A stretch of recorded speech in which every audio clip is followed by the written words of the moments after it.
ये कुछ data set और दिया था मैंने।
चलो, तो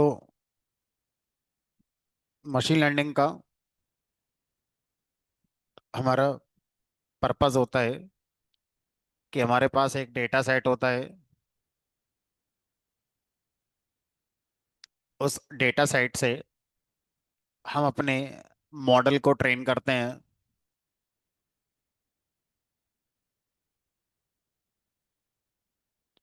और फिर जिस डेटा सेट पर मॉडल ट्रेन हुआ है, हम उसी से रिलेटेड एक नया सैंपल मॉडल को देते हैं।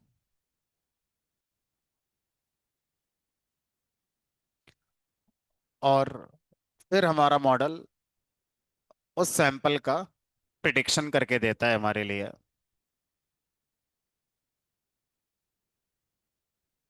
ठीक है। तो अभी हम लर्निंग फेज में हैं। ऐसा करने से जो हमारा फायदा होगा, जब प्रोजेक्ट लेवल पर काम करेंगे तब होगा। एग्जाम्पल के तौर पर मैं एक स्पैम क्लासिफायर का मॉडल बनाने जा रहा हूँ। जो आपका कोई अगर मैसेज आएगा, तो हमारा ये मॉडल प्रिडिक्ट करेगा कि वो जो मैसेज आया है, वो मैसेज स्पैम तो नहीं है कहीं, या मैसेज आपका नॉट स्पैम है। तो हमारा जो मॉडल है, उस मॉडल को कैसे पता कि स्पैम मैसेजेस क्या होते हैं? तो हम क्या करेंगे, एक डेटा सेट अपना लेकर आएंगे। और उस डेटा सेट में बहुत सारे मैसेजेस होंगे जो पहले से बताए गए होंगे कि ये मैसेजेस स्पैम होते हैं और ये मैसेजेस स्पैम नहीं होते हैं। हमारा मॉडल उस डेटा सेट से ट्रेन होगा और फिर एक नए मैसेज के बारे में प्रेडिक्ट करके बताएगा कि ये स्पैम है या नहीं। इसी तरह से हम एक और मशीन लर्निंग में टास्क कर सकते हैं कि मैंने एक मॉडल बनाया जो फेस देखकर जेंडर बताएगा, मेल है क्या फीमेल है। तो मेरे मॉडल के पास एक नई इमेज आएगी। अब मेरे मॉडल को इमेज देखकर बताना है कि वो मेल की है या फीमेल की है। तो मॉडल को कैसे पता? तो हम क्या करेंगे, पहले से बहुत सारी इमेजेस मेल और पहले से बहुत सारी इमेजेस फीमेल मॉडल को ट्रेन कराएंगे। और फिर मॉडल कोई पैटर्न कैप्चर करेगा मेल और फीमेल फेसेस का, और फिर एक नई इमेज में जो फेस होगा उसका प्रिडिक्शन करके हमें देगा। तो ये हमारे कुछ प्रोजेक्ट्स हैं जो बनाए जा सकते हैं मशीन लर्निंग के ऊपर। तो उसी टारगेट तक पहुंचने के लिए आपको एक जर्नी तय तय करनी होती है। उस जर्नी में आपको चीजें सिखाई जा रही हैं कि आपके पास एक डेटा सेट होता है। उस डेटा सेट से मॉडल को ट्रेन किया जाता है। फिर जिस पर्पस का डेटा सेट था, उसी से रिलेटेड एक नया सैंपल आता है। और फिर उस सैंपल का प्रिडिक्शन हमारा मॉडल करता है। अब हमें यह समझना है कि मेरा मॉडल सही प्रिडिक्ट कर रहा है कि नहीं कर रहा है। जब हम डेटा सेट लेकर मॉडल के पास जाते हैं तो इस डेटा सेट में कुछ कमियां हो सकती हैं, उन कमियों को कैसे दूर किया जा सकता है, तो ये सब कुछ हमें सीखना होता है। फिर जाके प्रोजेक्ट लेवल पर डायरेक्टली चीजों को अप्लाई किया जाता है।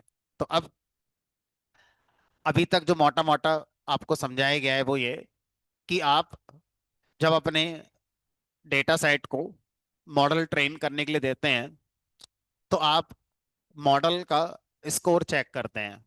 तो आप क्या करते हैं, आप अपने डेटा सेट को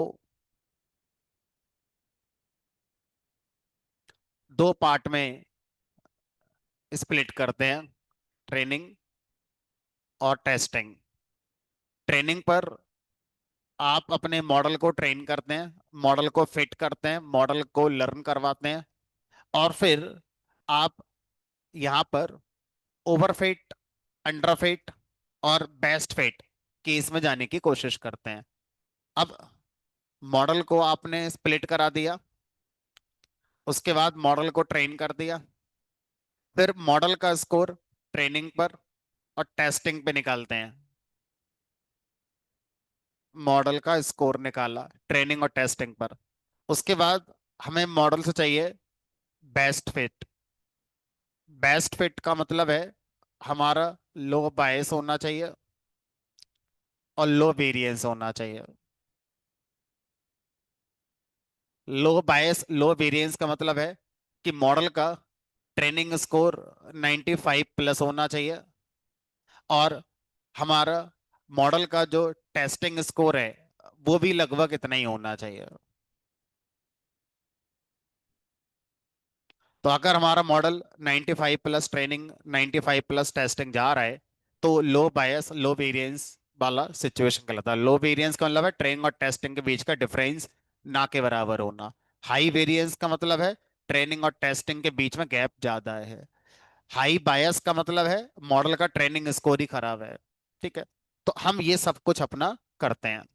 अब ऐसा हम लोग जब कर रहे थे तो हमारे पास मान लीजिए बेस्ट फिट का सिचुएशन नहीं आ रहा है, मॉडल को हमने ट्रेन करा तो मॉडल या तो ट्रेनिंग पर अच्छा चल रहा है, टेस्टिंग पर अच्छा नहीं चल रहा है, दैट मीन्स ओवर फिट हो रहा है।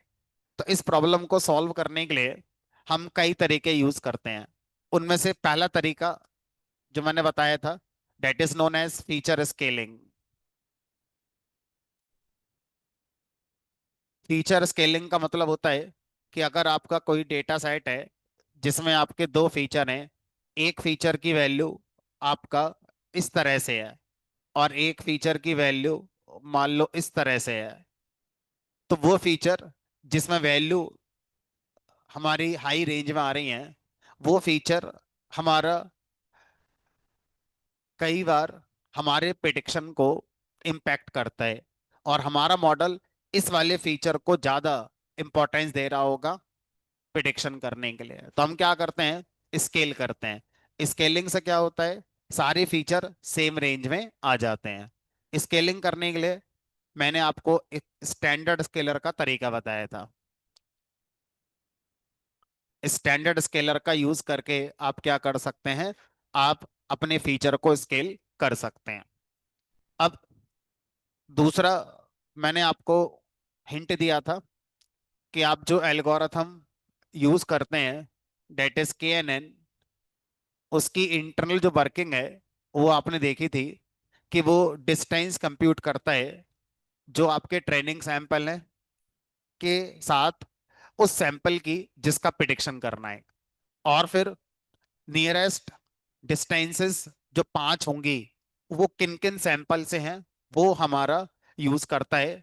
फिर उनमें वोटिंग करेगा, जिसके साथ वोटिंग में ज्यादा हमारा मैच कर रहा है हमारा नए सैंपल का प्रिडिक्शन वो आ जाता है। तो जब हम लोग behind the scene nearest samples consider कराते हैं तो उसकी वैल्यू ये 5 लेके चलता है। तो आप इसको ट्यून कर सकते हैं, इसको 3, 4, 6, 7, 8 ऐसे करके ट्यून करके देख सकते हैं, तो हो सकता है कि आपका मॉडल बेस्ट फिट की तरफ चला जाए। दूसरा, केएनएन इंटरनली हमारे ट्रेनिंग सैंपल और नए सैंपल के बीच में डिस्टेंस निकालने के लिए जो फार्मूला यूज करता है दैट इज मिन क्वेस्ट की फार्मूला। और इस मिन क्वेस्ट की फार्मूला में एक पावर हमें बतानी पड़ती है। तो उस पावर की डिफॉल्ट वैल्यू अगर 2 कर दी जाए या होती भी है, तो मिन क्वेस्ट की फार्मूला इक्विलिटीन फार्मूला बन जाता है। हम यहाँ पर पी की वैल्यू 1 2 3 4 करके हम ट्यून करके देख सकते हैं कि क्या हमारा मॉडल बेस्ट फिट की तरफ आ गया या नहीं आ गया। जब हम अपनी एल्गोरिथम के इन options, number of neighbour, P की वैल्यू को बदल बदल कर मॉडल को चेक करते हैं, तो इनको हम बोलते हैं hyper parameter tuning. Hyper parameter tuning. तो ये कुछ तरीके थे जो मैंने आपको बताए थे। इसके अलावा और तरीके क्या हो सकते हैं? तीसरा तरीका है, सर जो आप एल्गोरिथम यूज कर रहे हैं केएनएन, इसी को बदल कर देख लो, डिसीजन ट्री लगा लो, रैंडम फॉरेस्ट लगा लो, लॉजिस्टिक रिग्रेशन लगा लो। तो एल्गोरिथम चेंज करके हो सकता है कि आपका मॉडल बेस्ट फिट में आ जाए। अगला तरीका क्या हो सकता है कि सर मैंने सारी एल्गोरिथम लगा कर देख ली, मेरा बेस्ट फिट तब भी नहीं आ रहा है। तो increase number of samples, samples को इंक्रीज करो। आपने अभी तक जो प्रैक्टिस करी है फ्रूट्स वाले डेटा पर, उसमें 22 सैंपल हैं। अब 22 सैंपल पे बहुत अच्छा मॉडल आप नहीं बना पाएंगे। कम से कम आपके पास 22,000 सैंपल हों, कम से कम 1,000 2,000 सैंपल तो हों, तब जाके कुछ ठीक ठाक सा मॉडल बनकर तैयार हो पाता है। तो ये कुछ जतन है जो आप करते हैं मॉडल को बेस्ट फिट पर ले जाने के लिए। अब कई बार ऐसा होता है कि हम मॉडल को फिट करने की पोजीशन में ही नहीं होते हैं। बेस्ट फिट तो छोड़ो, मॉडल हमसे फिट ही नहीं होगा, हमारा पहला स्टेप ही अचीव नहीं होगा। अच्छा है बुरा ये तो हम चेक ही नहीं कर पाएंगे। तो वो क्या चीजें होती हैं, उसको आज हम हैंडल करना सीखेंगे। तो इंपोर्ट करेंगे pandas,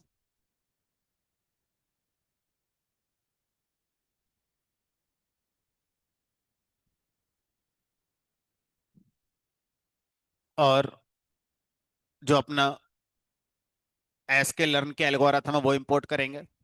from SK learn dot neighbours import K neighbour classifier.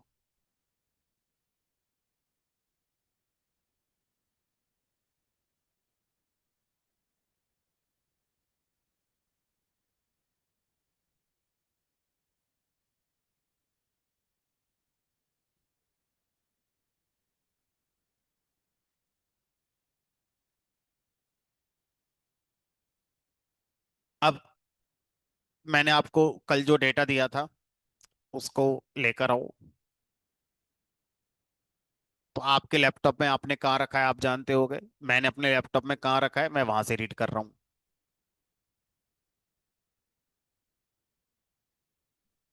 एक डेटा होगा fruits underscore encoding dot CSV।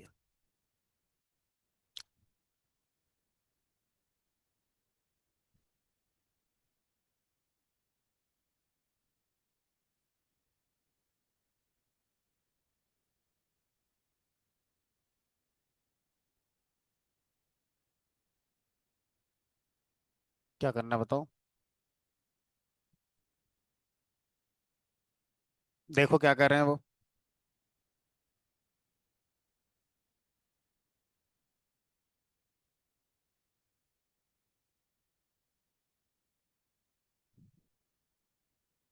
इस वाले डेटा सेट में मैंने एक नया फीचर ऐड करा है कलर नाम से, डायमीटर, वेट, कलर।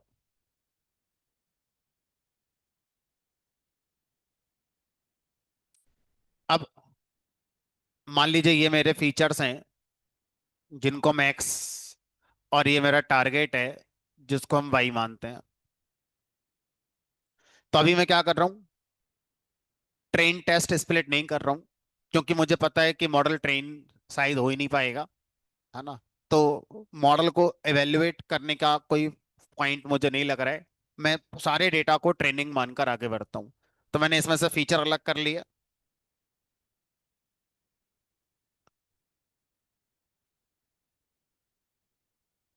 तो ये लाइन क्या करती है, हमारे डेटा फ्रेम में से फीचर्स को अलग कर देती है, ये मानते हुए कि जो टारगेट है वो लास्ट कॉलम है, तो लास्ट कॉलम नहीं आएगा, बाकी सब आ जाएंगे। ये देखो, तीनों फीचर आ गए मेरे।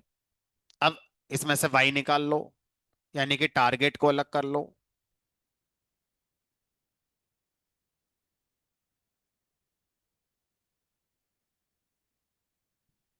ये लो, टारगेट में जब निकालते हैं तो कॉलम नहीं है ना, एग्जैक्ट यही इंडेक्स वाला कॉलम वाई बनकर आ जाता है। तो मेरा एक्स आ गया, वाई आ गया।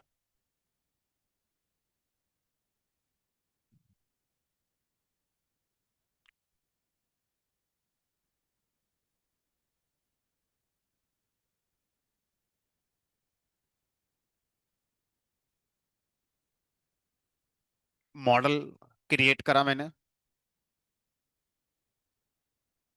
उसके बाद मॉडल को फिट करा। तो मुझे लगता है फिट में ही एरर आ जाएगी।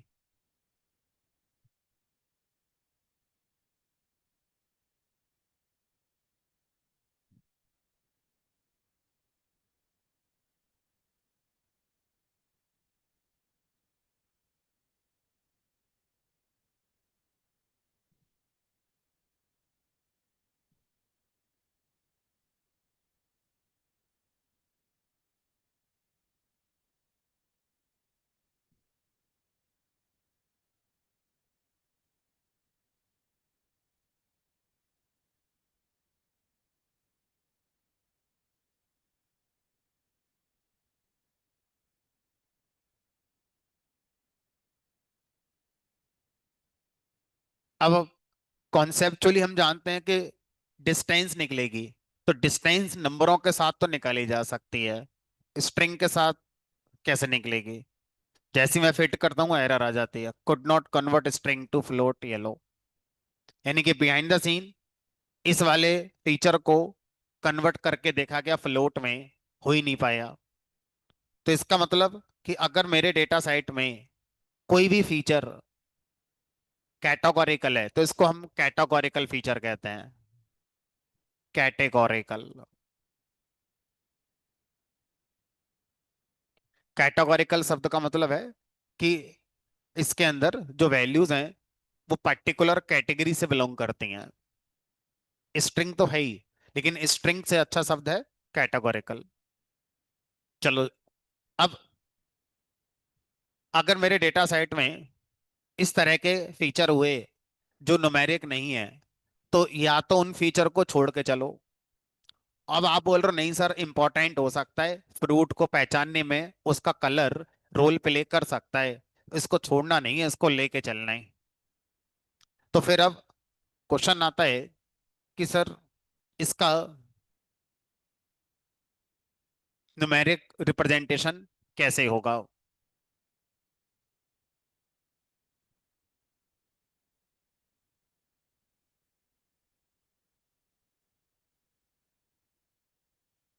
हो रहा है नहीं? क्या एरर है दिखाओ।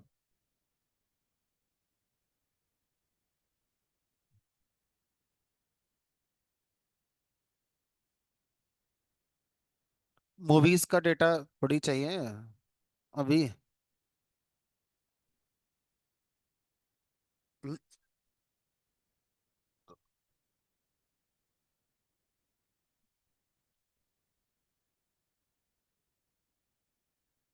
जाओ जुपिटर पे जाओ। कहाँ?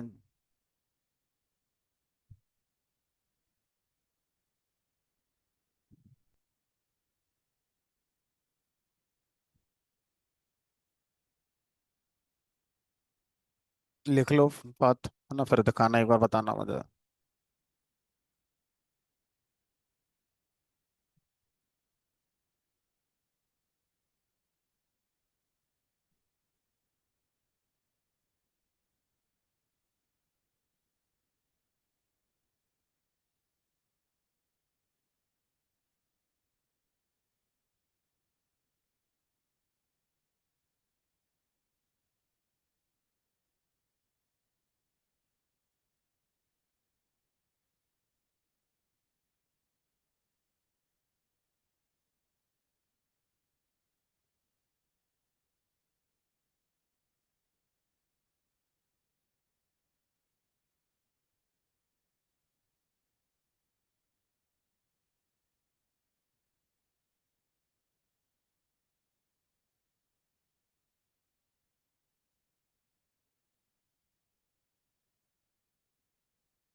लाओ।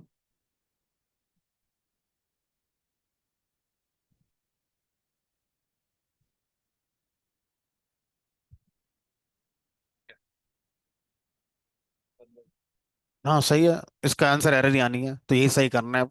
मेरी भी एरर ही आ रही है।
बढ़े आगे।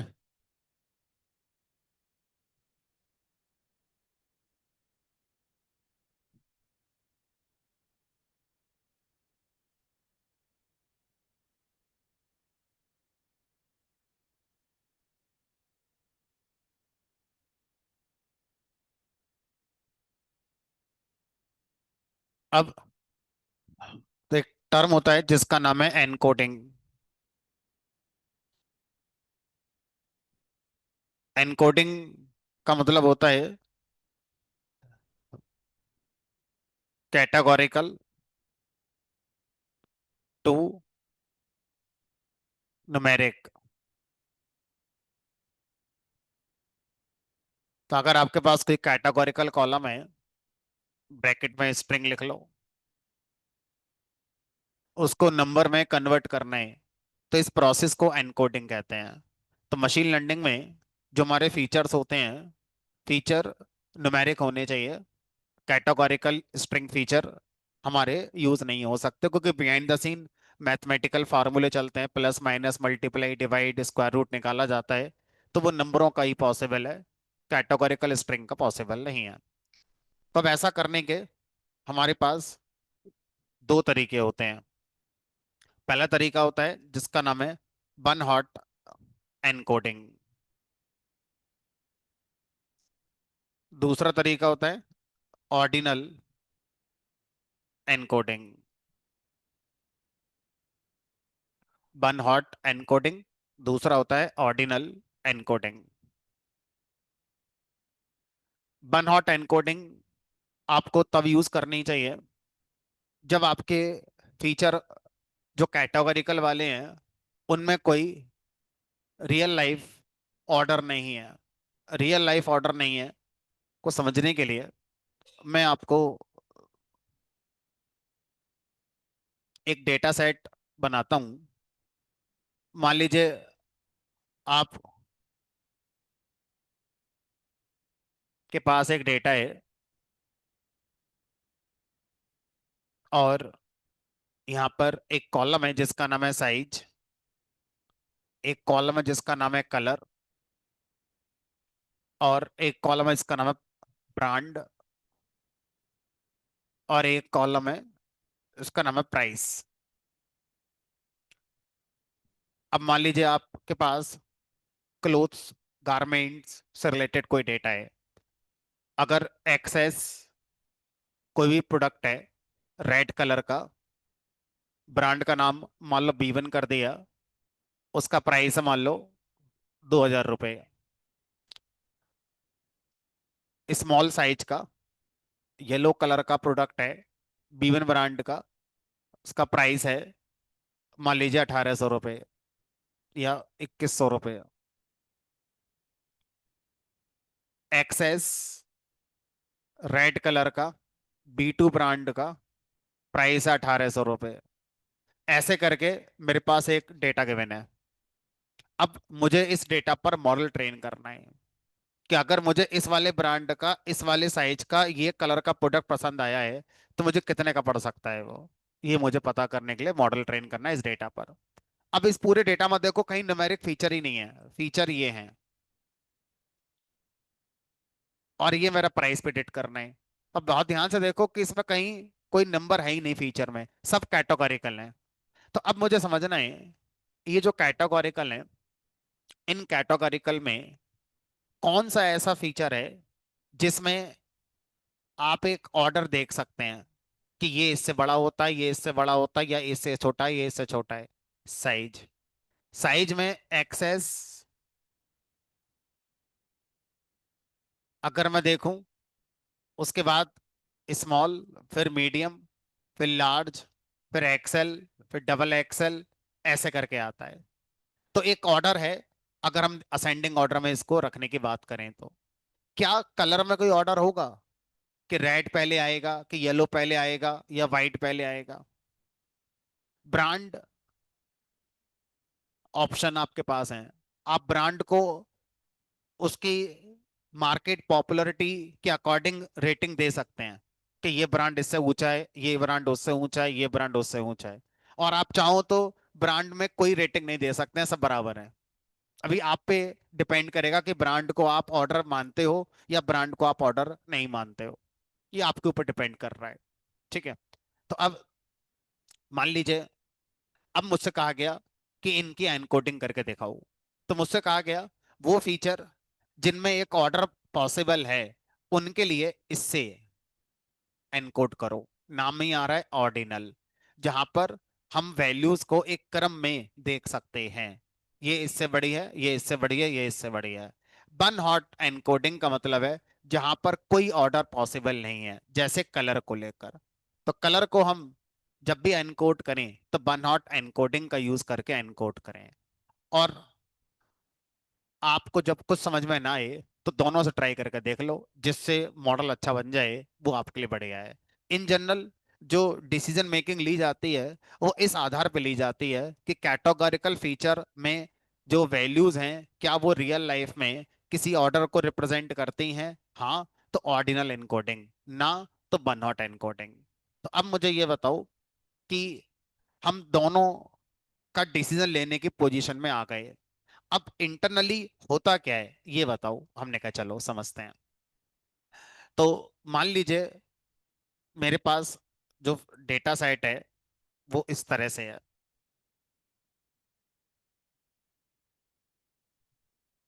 Diameter, weight, colour. तो सिंपलिसिटी के लिए मैं एक छोटा डेटा बना लेता हूं।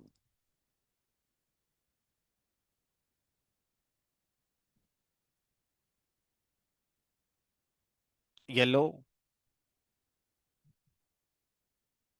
रेड, येलो, येलो, और एक और मान लो ले लिया कोई।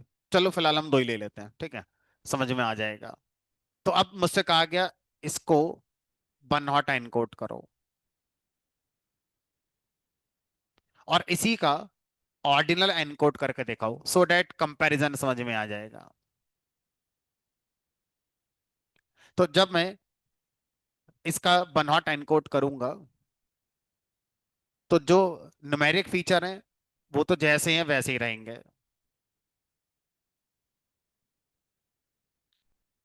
अब वन हॉट एनकोडिंग क्या करती है, आपके कॉलम में जितनी यूनिक वैल्यूज हैं उनके नाम से नए फीचर क्रिएट कर देते हैं। तो अभी इस कॉलम में यूनिक वैल्यूज कितनी है? दो, एक रेड और एक येलो। और भी हो सकती थी, मैंने डेटा को छोटा करने के लिए इतना रखा है। तो अब दो नए फीचर बनेंगे। अब जो दो नए फीचर बनेंगे उसमें अल्फाबेटिकली पहला फीचर, दूसरा फीचर मान लो। तो बताओ रेड और येलो में पहले कौन आता है? रेड, ABCDEFGHIJKLMNOPQR, आर पहले आ गया है ना। तो ये रेड नाम से फीचर बन गया एक, और एक फीचर बन गया येलो नाम से। ठीक है। अब पहली रो यानी कि पहला सैंपल कैसे लिखेंगे, 280। अब बताओ, पहले सैंपल में कौन सा कलर प्रेजेंट है, रेड, तो रेड को प्रेजेंट कर दो और येलो को एब्सेंट कर दो। दूसरी रो, 340, कौन सा कलर प्रेजेंट है, येलो, तो रेड को एब्सेंट कर दो, येलो को प्रेजेंट कर दो। 450, और यहां पर क्या आएगा, 0 1। इस तरह से बन हॉट, जहां पर किसी सैंपल में वो फीचर अवेलेबल है उसको बन प्रेजेंट कर दो, बाकी सबको एब्सेंट कर दो। तो इस तरह से आपका क्या बनेगा, बन हॉट एनकोडिंग तैयार हो जाएगी। तो अब हमारा मॉडल सीखेगा कि भाई इस सैंपल का जो टारगेट है उसमें इसकी इंपॉर्टेंस है, लेकिन इसकी इंपॉर्टेंस नहीं है, तो मॉडल अच्छा सीखेगा। ठीक। एग्जाम्पल के तौर पर, मान लो मेरा टारगेट जो होता, यहाँ पर लिखा होता एप्पल, यहाँ लिखा होता बनाना, यहाँ लिखा होता बनाना, तो मॉडल सीखेगा कि भाई अगर हमारा किसी भी सैंपल में रेड फीचर है तो उसके एप्पल होने की पॉसिबिलिटी ज्यादा है, और अगर किसी सैंपल में येलो का फीचर है तो उसमें बनाना होने की पॉसिबिलिटी ज्यादा है। तो इस तरह से आप वन हॉट इनकोडिंग फीचर से मॉडल को अच्छे से ट्रेन करा सकते हैं, एब्सेंस प्रेजेंस बताकर। ठीक है। अब इसी डेटा का अगर मैं ऑर्डिनल एनकोडिंग करता तो कैसे होती।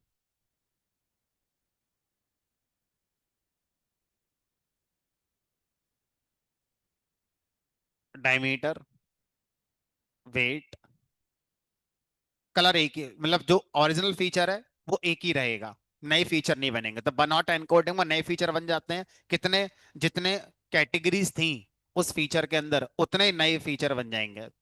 ऑर्डिनल में ये ऐसे ही आ गया, ये ऐसे ही आ गया।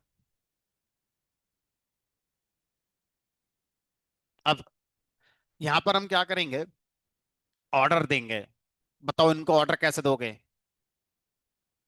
तो अब कोई रियल लाइफ ऑर्डर तो होता नहीं है, लेकिन आप जबरदस्ती ऑर्डिनल एनकोडिंग लगा रहे हो जिसका साइंस बन नहीं रहा है, तो फिर अल्फाबेटिकल मान लो कि भाई हमारा रेड पहले आता है, तो जो पहले आता है उसको 0 दे दो, और जो उसके बाद आता है उसको 1 दे दो, और एक और होता कोई ग्रीन तो उसको कुछ और 2 दे दो, एक और होता पर्पल उसको 3 दे दो। तो अल्फाबेटिकल ऑर्डर में 0 1 2 3 4 5 6 के हिसाब से हम उसी फीचर की जो कैटेगरी हैं उनको एनकोड कर देते हैं करस्पॉन्डिंग ऑर्डर के हिसाब से एक न्यूमेरिक वैल्यू में। तो ये इसका ऑर्डिनल एनकोडिंग हो गया।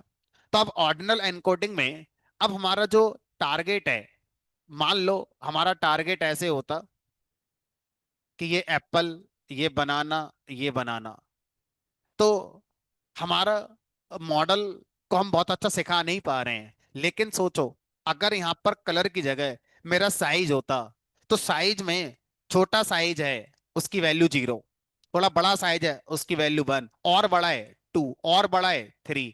मतलब मैं मॉडल को सिखा रहा हूं कि जैसे जैसे साइज की वैल्यू बढ़ रही है प्राइस भी आपका क्या रहा होगा, बढ़ रहा होगा। और लॉजिकली भी है ये बात हमारी, मॉडल को समझाना है ना, तो वहां पर ऑर्डिनल एनकोडिंग का यूज करना चाहिए। चलो फिलहाल मैंने आपको समझा दिया कहां पर वन हॉट एनकोडिंग लगानी है, कहां पर ऑर्डिनल एनकोडिंग लगानी है। अब बात आती है कि सर ये कोड में कैसे होगा। समझ में आ गया एनकोडिंग क्यों करते हैं, समझ में आ गया कितने तरीके से करते हैं, अब करते कैसे हैं, क्या लिखने से होती है वो सीखना है। ठीक है। तो यहां लिखेंगे from sklearn dot pre processing import बन हॉट एनकोडर। तो बन हॉट एनकोडर नाम की एक क्लास होती है एसके लर्न के प्री प्रोसेसिंग मॉड्यूल के अंदर। तो एक और मॉड्यूल हमने पहले ही पढ़ा था, ये स्टैंडर्ड स्केलर के लिए, उसी मॉड्यूल प्री प्रोसेसिंग के अंदर आपका बन हॉट एनकोडर है, और इसी के अंदर ऑर्डिनल एनकोडर है। दोनों एनकोडर इसी के अंदर होते हैं, बन हॉट एनकोडर भी इसी के अंदर मिलेगा और ऑर्डिनल एनकोडर भी इसी के अंदर मिलेगा। ये क्लासेस हैं, ओ एच ई कैपिटल है, उधर ओ ई कैपिटल है। तो पहले मैं एक से करके दिखाता हूँ, फिर दूसरे से करके देख लेंगे, बट हमारा जो डेटा है वो हमें सजेस्ट करेगा वन हॉट एनकोडिंग। आपको ऑर्डिनल एनकोडिंग सीखने के लिए करके देखनी है तो कर लेना, अदरवाइज ये डेटा उसके लायक है नहीं। ये डेटा वन हॉट एनकोडिंग के लायक है। तो अब क्या करेंगे, यहाँ पर अपना एनकोडर बनाएंगे, वन हॉट एनकोडर।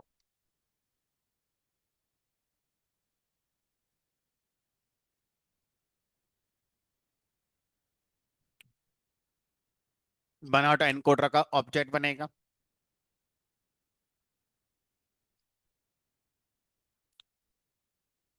उसके बाद यहाँ लिखेंगे encoder dot fit underscore transform. Fit underscore transform क्या करेगा, आपसे कहेगा लाउ डेटा फ्रेम का कौन सा फीचर है, डेटा फ्रेम का कौन सा फीचर है जिसकी एनकोडिंग करवानी है। ठीक है, हमने कहा कलर। तो यहां पर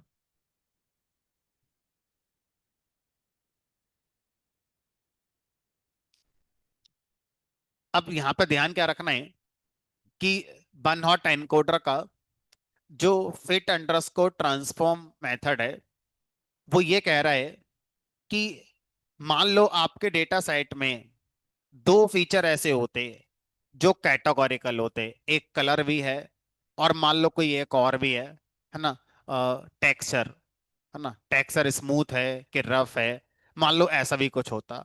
तो आप एक ही साथ जितने भी हमारे कैटेगोरिकल फीचर हैं उन सब की वन हॉट एनकोडिंग एक ही साथ करवा सकते हो, बार बार मेरे पास आने की जरूरत नहीं है। कैसे, जरा फिर से समझते हैं। मान लीजिए मेरे पास ये डेटा है, इस डेटा में डायमीटर फीचर है, इस डेटा में वेट फीचर है, एक कलर फीचर डाल दिया मैंने, और एक फीचर मान लो डाल दिया मैंने यहाँ पर टेक्सचर। ठीक है, यहाँ पर कुछ वैल्यूज हैं।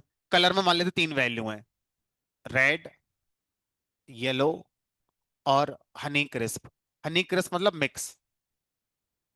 येलो कलर तो आप जानते ही हो, रेड कलर आप जानते ही हो,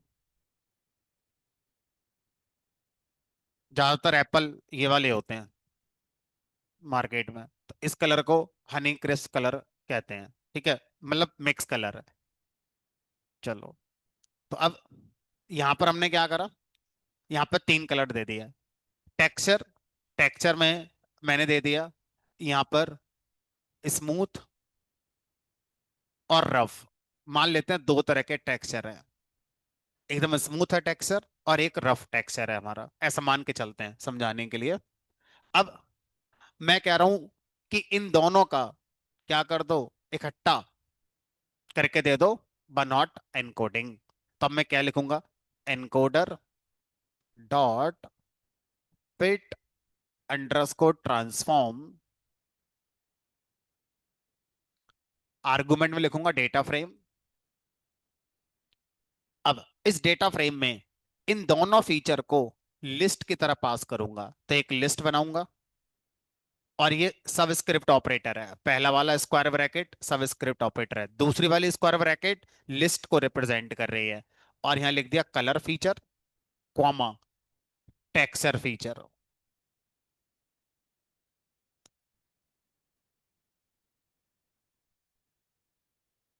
ऐसे करके। तो हम क्या करेंगे, ट्रांसफॉर्म मेथड के अंदर, फिट अंडरस्कोर ट्रांसफॉर्म मेथड के अंदर जितने फीचर को वन नॉट एनकोडिंग करानी है वो सारे फीचर पास कर देंगे डेटा फ्रेम के साथ लिस्ट के फॉर्म में। ठीक, अब ये मुझे क्या वापस करेगा, हाँ ऐसा नहीं, नहीं डेटा फ्रेम को स्लाइस कर लिया। कहाँ मतलब जो आप कर रहे हो वो भी सही है कि आपने एक डेटा फ्रेम के अंदर दूसरा डेटा फ्रेम बना के पास कर दिया, काइंड ऑफ। तो ट्रांस फिट अंडरस्कोर ट्रांसफॉर्म कर रहा है, मुझे 2D एरे चाहिए। अब चाहे वो डेटा फ्रेम हो, चाहे डायरेक्ट नंपाई 2D एरो, चाहे लिस्ट ऑफ लिस्ट हो, सब फर्क नहीं पड़ता। अब ये मुझे वापस क्या करेगा वो समझो। ये मुझे वापस करता है यहाँ पर पहले पहले वाले जो फीचर था उसका वन हॉट रिप्रेजेंटेशन। तो बताओ, अगर मैं मान के चल रहा हूं कलर में तीन तरह की यूनिक वैल्यू थी, तो कितने नए फीचर बने होंगे? तीन। एक रेड नाम से, एक येलो नाम से, और एक हनी क्रिस्प नाम से। तो अब तीन फीचर तो मिलेंगे मुझे ये, एक दो तीन। उसके बाद इस वाले में कितनी थे हमारे यूनिक वैल्यूज? दो। तो इसके करस्पॉन्डिंग दो फीचर और मिलेंगे, यानी कि पांच। तो ये फिट अंडरस्कोर ट्रांसफॉर्म मुझे क्या वापस करेगा? पांच नए फीचर बना के वापस करेगा, जिसमें जिस ऑर्डर में आपने यहां पर फीचर के नाम पास करे हैं, उसी ऑर्डर में उनके फीचर नए वाले होंगे। तो पहले आपने कलर फीचर पास करा है, तो आपको पता होना चाहिए कि कलर फीचर के अंदर हमारी कितनी यूनिक वैल्यूज थी, और शुरू के उतने ही फीचर उसके हैं, और दूसरा वाला फीचर ये इसके हैं हमारे। ठीक है। अब आप क्या करो, आप एक काम करो, आपके पास ऑलरेडी डेटा फ्रेम ये चल रहा था। अब आप चाहते हो कि इस डेटा फ्रेम में हमारे जो नए फीचर हैं वो हमारे ऐड हो जाएं। ठीक है। तो नए फीचर को ऐड कराने के लिए क्या करोगे? यहाँ पर डीएफ, और मान लो पहले फीचर का नाम आपने कर दिया आर, दूसरे का नाम कर दिया वाई, तीसरे का नाम एच, अगले वाले का एस, अगले वाले का आर।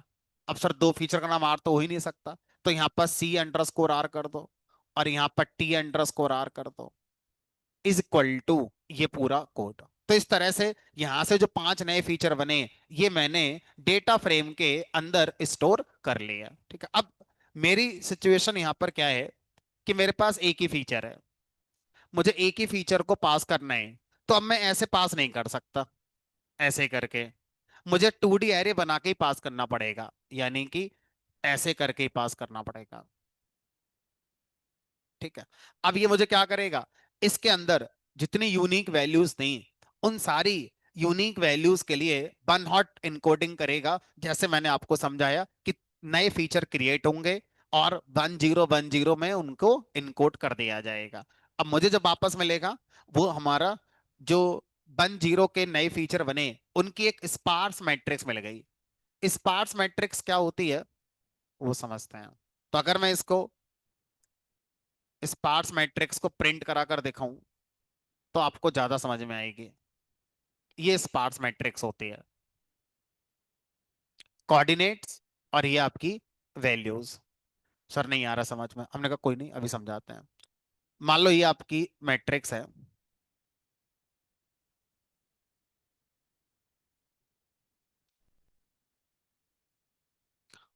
यहाँ पर मान लो रेड, मान लो हनी क्रिप्स, रेड, येलो।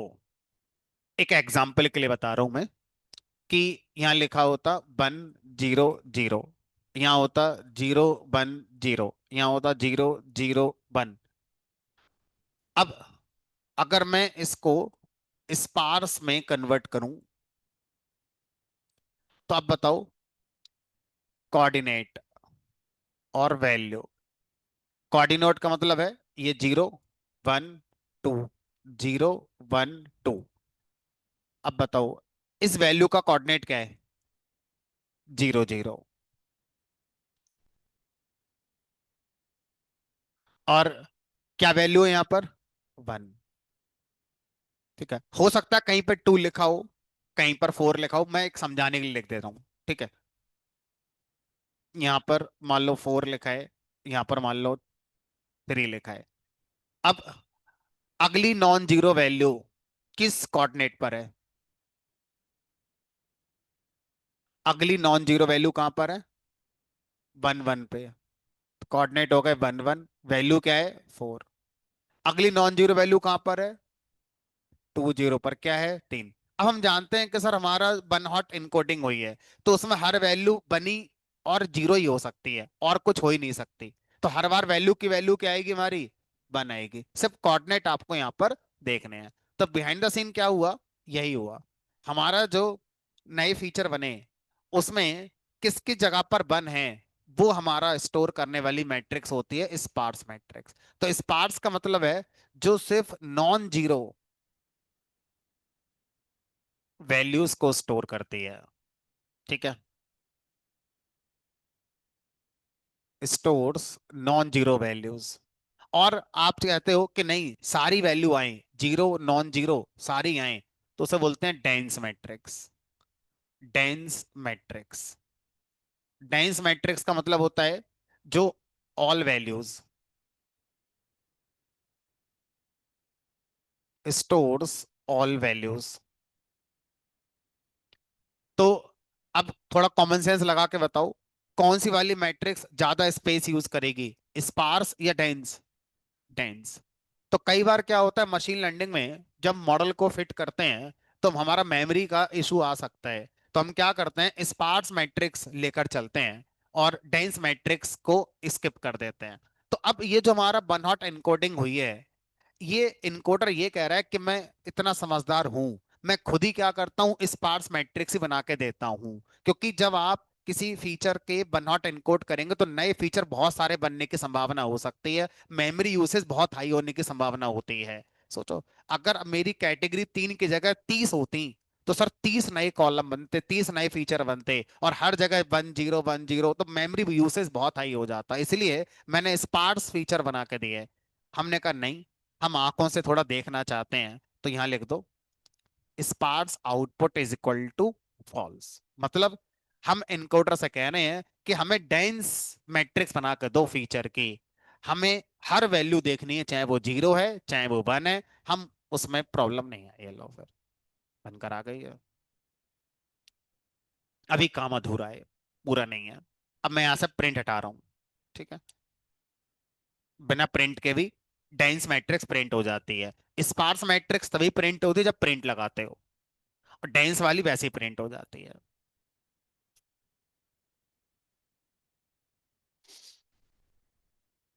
अब अगर आपसे कहा जाए कि सर क्या मैं इस डेटा पर मॉडल को ट्रेन कराऊं या इसमें कुछ कमी है अभी?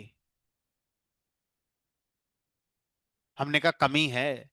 डायमीटर कहाँ है इसमें, वेट कहाँ है, वो तो अलग रह गए आपके।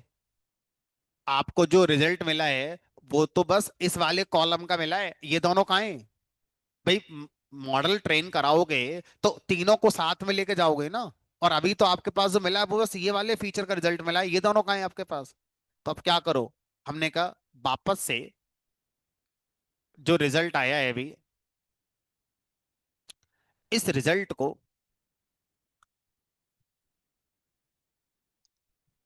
डेटा फ्रेम के अंदर स्टोर कर लो। अब कहाँ स्टोर करोगे, 3 नए फीचर बनाकर स्टोर कर लो। क्या नाम करोगे फीचर का, अपने हिसाब से कुछ भी कर लो। तो मैंने कर दिया, मान लो कलर अंडरस्कोर, पहला वाला क्या रहा होगा, अगर हम अल्फाबेटिकल ऑर्डर लगाएं, पहले वाले फीचर का नाम रखना क्या सही रहेगा? हनी क्रिस्प। तो एच कर देते हैं शॉर्ट में, तो हमारे हाथ में, तो मैंने इसका नाम एच कर दिया। दूसरे वाले फीचर का नाम क्या रखें, कलर अंडरस्कोर रेड।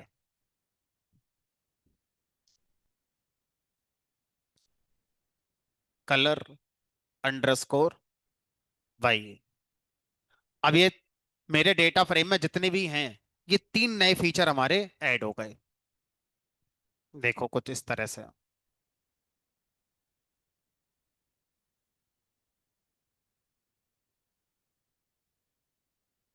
अब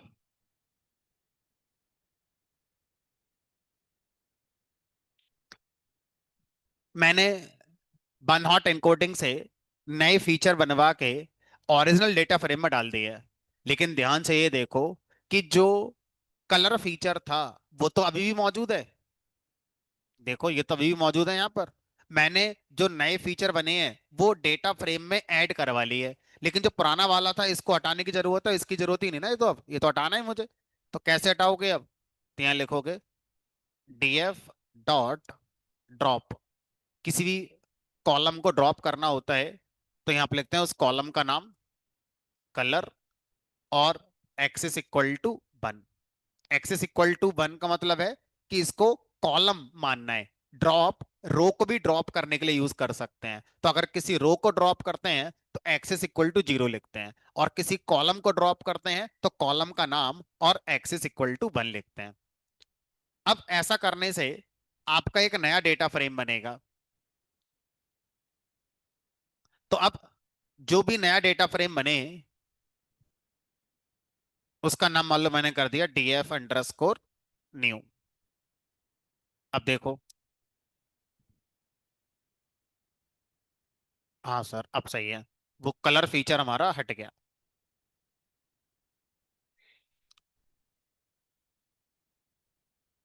क्या इन प्लेस नया देगा? तो आप उसमें इन प्लेस लगा सकते हैं, in place equal to true.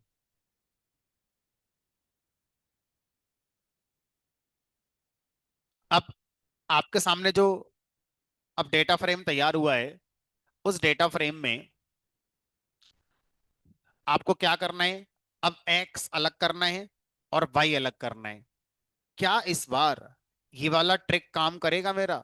df dot iloc all rows, comma, सारे कॉलम, और लास्ट कॉलम छोड़ के डॉट वैल्यूज? नहीं, ये फेल हो जाएगा। क्यों फेल हो जाएगा? क्योंकि ये ट्रिक तब काम करती है जब टारगेट काउंट सबसे लास्ट में हो और उससे पहले क्या हो, सारे के सारे फीचर हो।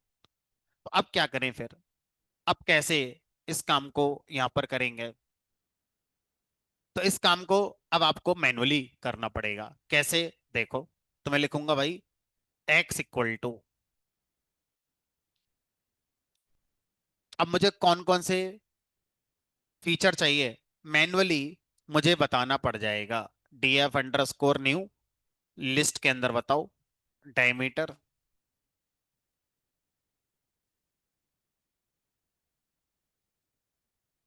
वेट, और color_edge। आप चाहें तो इनके इंडेक्स भी लिख सकते थे। आपको लग रहा है कि सर ऐसे लिखने में तो बहुत टाइम लगेगा, मान लो फीचर के नाम बहुत बड़े बड़े हो गए तो कहाँ तक ऐसे टाइप करेंगे, तो आप दूसरा तरीका भी यूज कर सकते हैं जिसमें आपको इनके इंडेक्स बताने होते हैं। ठीक है, तो वो भी आप यूज कर सकते हो, वो सस्ता पड़ेगा लेकिन उसमें थोड़ा एक स्टेप ज्यादा करना पड़ जाएगा। ठीक है, हमने कहा चलो फिलहाल ये भी चल जाएगा। तो फिर आपको पांडास की नॉलेज अच्छी होनी चाहिए। आप वैसे बहुत सारे लोग शायद इतना अच्छा पांडास पे भी नहीं है। बहरहाल, अभी हमारा यहाँ से एक्स और डॉट वैल्यूज, वाई निकालो, df_new, और ये फ्रूट नेम, ये लो। अब हमारा एक्स आ गया, वाई आ गया। एक बार देख लो, ये एक्स है और ये आपका वाई है।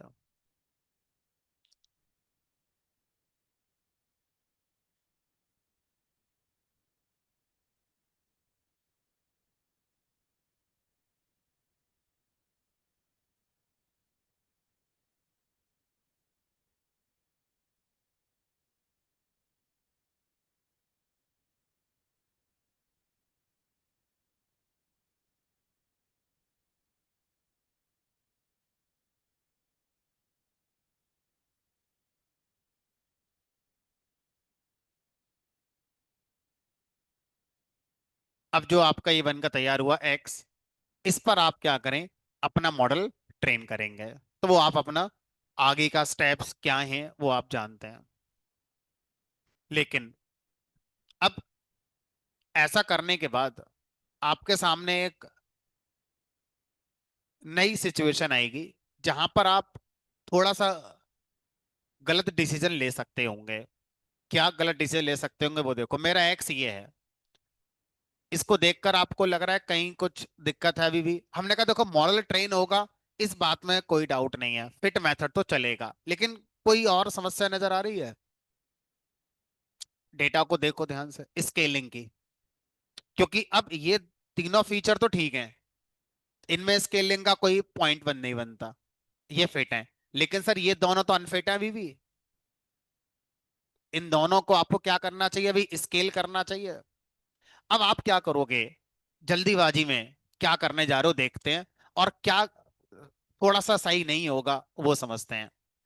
तो आपने क्या करा, आपने यहाँ पर फीचर स्केलर के लिए, यहाँ पर मैंने जैसे इंपोर्ट करा था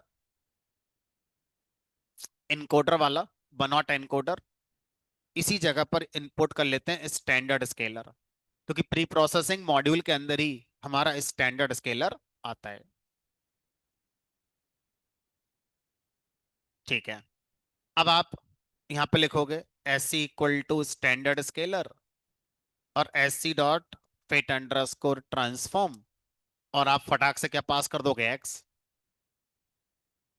अब जैसे ही आपने एक्स पास करा, ये बताओ क्या सिर्फ यही दोनों फीचर स्केल होंगे, ये भी तो हो जाएंगे साथ में।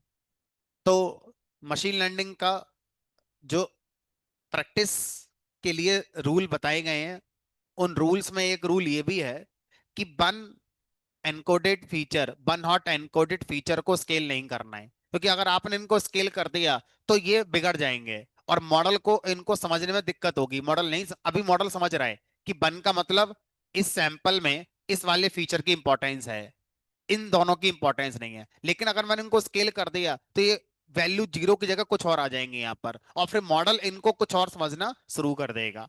तो वन हॉट एनकोडेड फीचर को मुझे स्केल नहीं कराना होता है।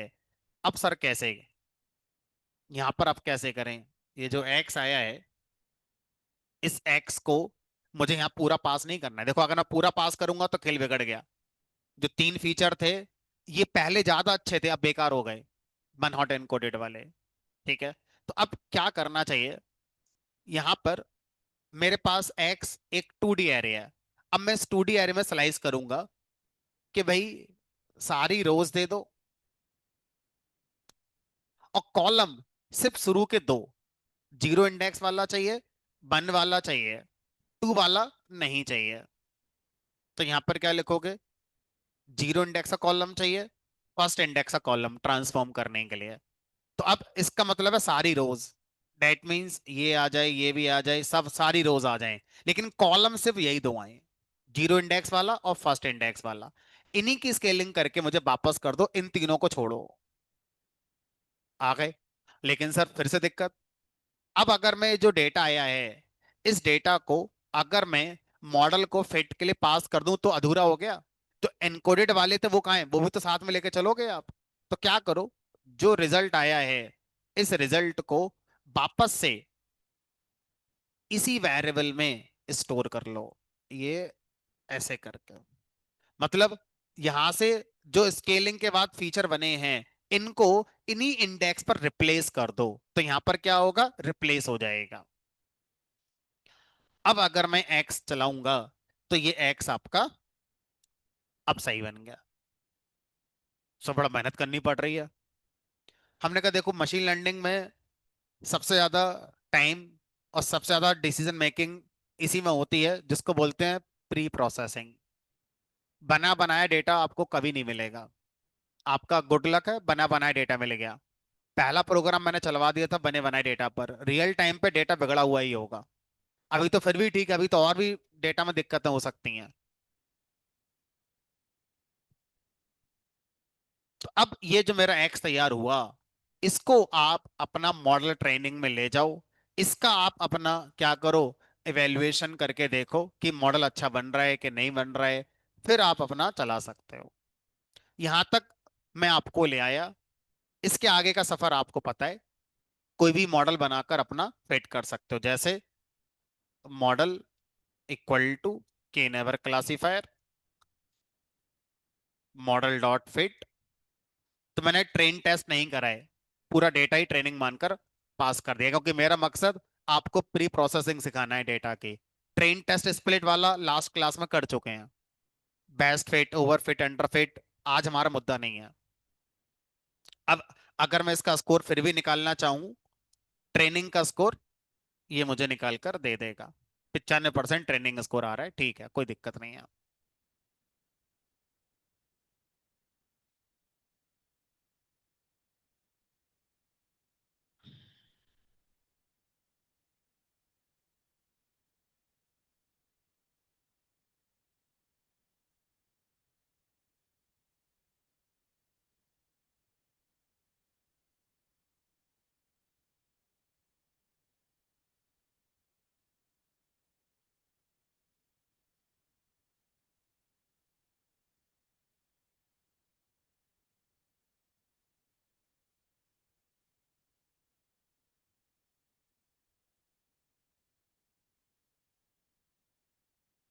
इक्वल टू पहले इस वाले एरे के अंदर इन कॉलम्स को मैंने स्केल कराया। अब जो रिजल्ट बना वो रिजल्ट इन्हीं कॉलम में जाके असाइन कर दिया। ऐसे मानो जैसे आपके पास कोई एक लिस्ट है, 10 20 30 40। अब मैं आपसे कहूं मुझे इस लिस्ट में क्या करना है, फर्स्ट इंडेक्स पर जो वैल्यू है इसमें +5 करना है। फर्स्ट इंडेक्स पर गए और इसमें क्या कर दिया, +5 कर दिया। कितना हो गया, 25 आ गया। अब ये 25 वापस से जाके फर्स्ट इंडेक्स पे ही स्टोर हो जाए। इक्वल टू यहां से जो रिजल्ट बना वो कहां जाकर साइन होना चाहिए, लिस्ट के फर्स्ट इंडेक्स पर। तो ये ऐसे ही कर दिया। अब अगर लिस्ट प्रिंट कराओगे तो अब यहाँ पर 25 आ गया होगा। ऐसे ही अगर मेरे पास कोई एक 2D एरे है तो उसके किसी पर्टिकुलर कॉलम के लिए या रोज कॉलम्स के लिए मैंने कुछ चेंजेस करे। अब चेंजेस करने के बाद जो रिजल्ट बना मैं चाहता हूं वापस उन्हीं कॉलम में जाकर स्टोर हो जाए, इसलिए मैंने वो वाला सिंटेक्स लिखा हुआ है, ये वाला।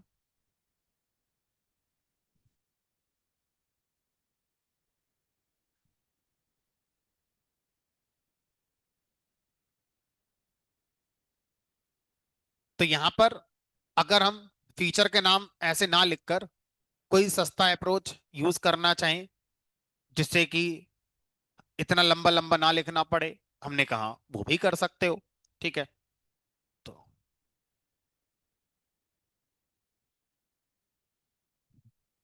क्या लिखते हैं उसके लिए, डॉट आई लॉग ऑल रोज। अब 0 वाला चाहिए, 1 वाला चाहिए, 0 1, 2 वाला नहीं चाहिए, 3 वाला नहीं चाहिए, 4 5 6 वाला चाहिए। 4 5 6। तो फिर ड्रॉप करने की भी जरूरत नहीं है फिर। अगर आप यहाँ पर ड्रॉप से बचना चाहते हो तो उससे ही बच सकते हो। देखो कैसे, इसको फिर से दोबारा देखो। मान लो आपके पास ओरिजिनल डेटा फ्रेम था,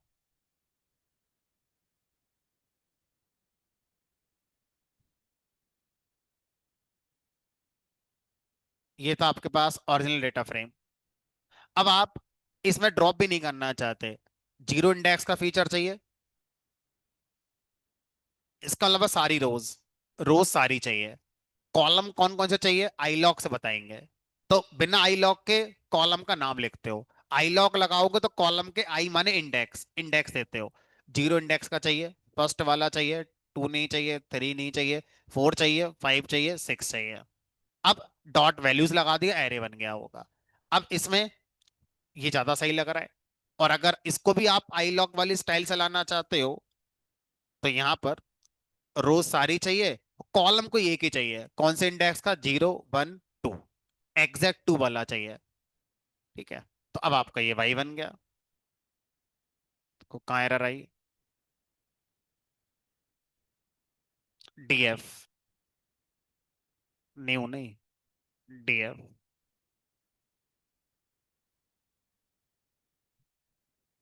ये आपका एक्स और वाई बन के तैयार हो गया। अब इस एक्स और वाई पर आप आगे का जो कॉन्सेप्ट करना चाहते हैं वो आप कर सकते हैं। ये लो, सेम कहानी चल रही है। तो चाहो तो ऐसे कर लो, ठीक है, ये करना पड़ेगा, ये, फिर ये, फिर ये। और चाहो तो ये कर लो, इसमें ड्रॉप ड्रॉप का चक्कर नहीं है, जो जो चाहिए वो ले लो, जो नहीं चाहिए वो छोड़ो। कोई सा तरीका यूज कर सकते हो।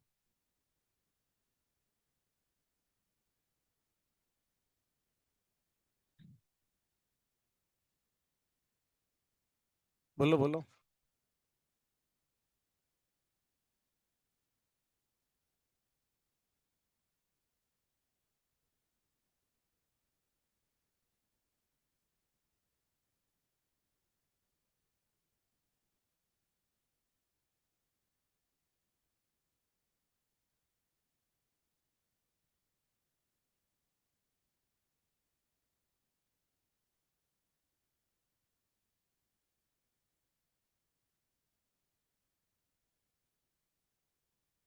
पहले यहाँ देख लो एक्स में क्या पड़ा हुआ है। अब एक्स में आपका एक्चुअल डेटा पड़ा हुआ है। यह है क्या? ये एक्स में आ गया। वाई में आपका ये है।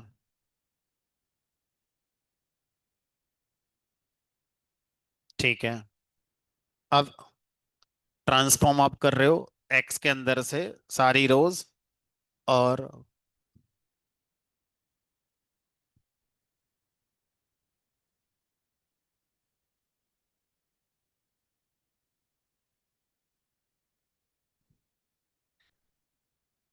आपका जो एक्स है ना वो अभी भी ये लाइन चली नहीं है आपके। एरर वहीं पर आ रही है ना। आपका डेटा फ्रेम चेंज हो गया है। तो शुरू से चला लो एक बार। ये यहाँ से आपके एक्स और वाई आए हैं। ओरिजिनल टीएफ का है।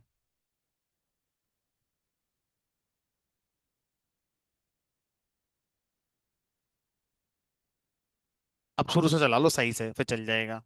अभी सब हौच पौच हो गया है आपका। एरर नहीं है, ये आपका वार्निंग आई है। ठीक है, वार्निंग को छोड़ो, कोई इशू नहीं है।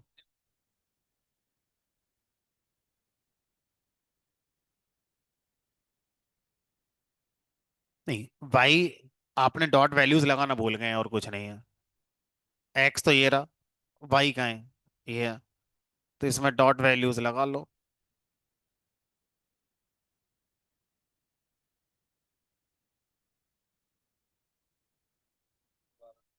हाँ, देख लो अपना।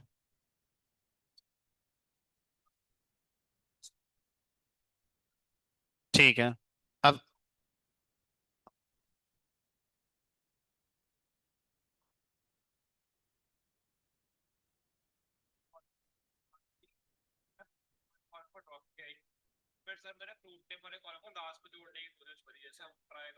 हम्म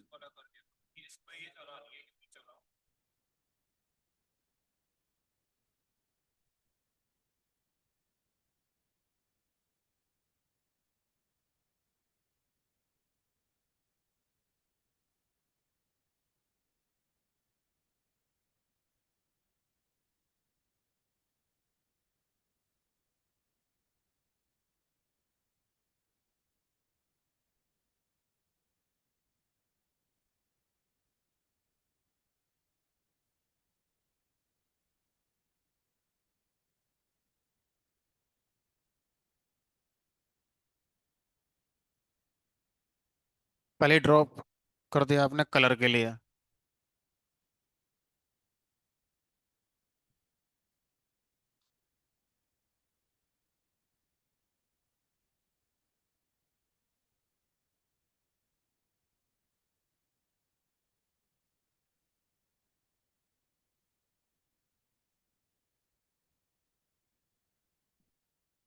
मेरी समझ में नहीं आ रहा इसमें डेटा आपका कहाँ चल रहा है। डेटा फ्रेम ओरिजिनल वाला कहाँ है? वो है ही नहीं इसमें। तो इसमें फ्रूट नेम है कहाँ?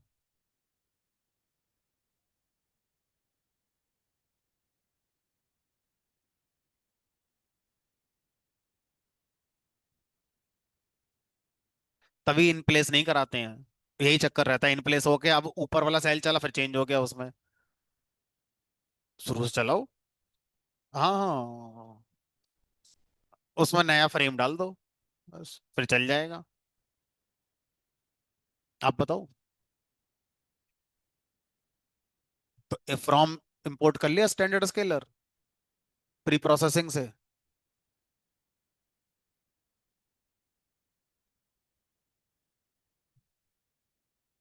हाँ, कॉमा लगा के स्टैंडर्ड स्केलर इंपोर्ट करो।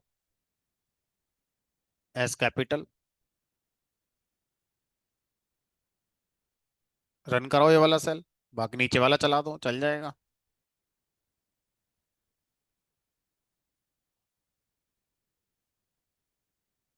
ऊपर वाला सेल चला नहीं होगा, स्पेलिंग गलत होगी स्टैंडर्ड स्केलर के नीचे। ये वाला सेल चला दो पहले। अब नीचे वाले में स्पेलिंग गलत है, चेक कर लो एक बार। स्टैंडर्ड की स्पेलिंग गलत है।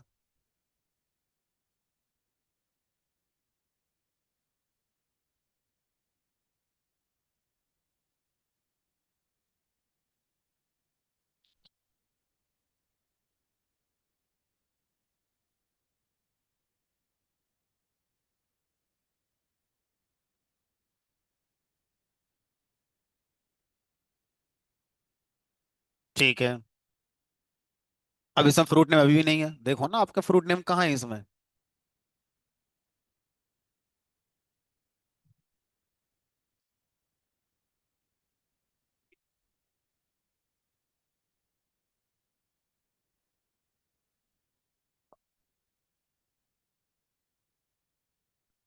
दोबारा चला लो, कर्नल रीस्टार्ट करके चल जाएगा।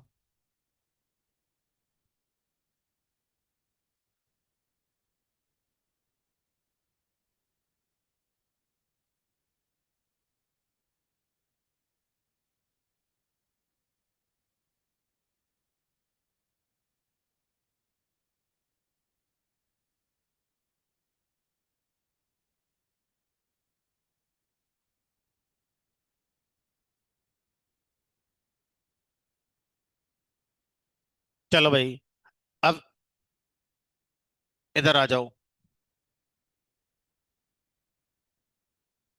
मान लो फिर से है ना, हम अपने ओरिजिनल डेटा को ला रहे हैं।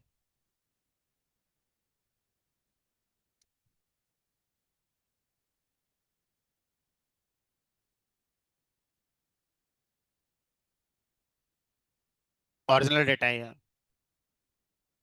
मैंने कलर फीचर का वन हॉट एनकोडिंग करके दिखाया, माथा पच्ची हुई। पुरानी चीजें ज्यादा यूज हुई, नमपाई की, पांडास की। ठीक है, तो जिनका नमपाई पांडास में हाथ तंग है उनको दिक्कत हो रही है। जिन्होंने अच्छी प्रैक्टिस कर रखी है, नॉर्मल सी बात है, ये तो होता ही है ना।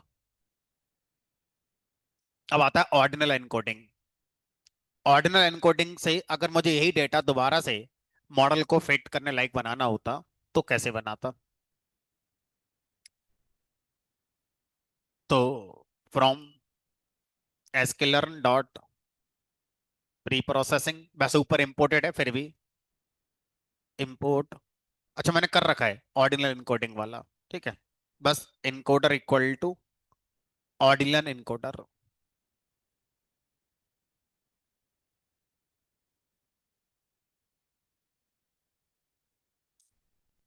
अब आप बताओ, ऑर्डिनल इनकोडर को क्या क्या आप ऑर्डर में इनको वैल्यू रखना चाहते हैं, किसको जीरो, किसको वन, किसको टू, किसको थ्री रखोगे। क्या कोई तरीका है आपके पास कि येलो बड़ा होता है कि कौन छोटा होता है। हमने कहा नहीं। तो फिर अगर आप ऑर्डिनल एनकोडर को कुछ नहीं बताते हो, तो ऑटोमेटिकली वो अल्फाबेटिकल ऑर्डर में 0 1 2 असाइन कर देता है। बढ़िया है, हमारा काम बच गया। Encoder dot fit underscore transform, list की फॉर्म में कलर पास कर दिया। ये लो, 2 1, अल्फाबेटिकल ऑर्डर में जो पहले आता है उसको जीरो, जो बाद आता है वन, फिर टू। इसमें नए फीचर नहीं बनेंगे, एक ही फीचर रहेगा। और जो बनकर आया उसको वापस से उसी नाम के फीचर में असाइन कर लो।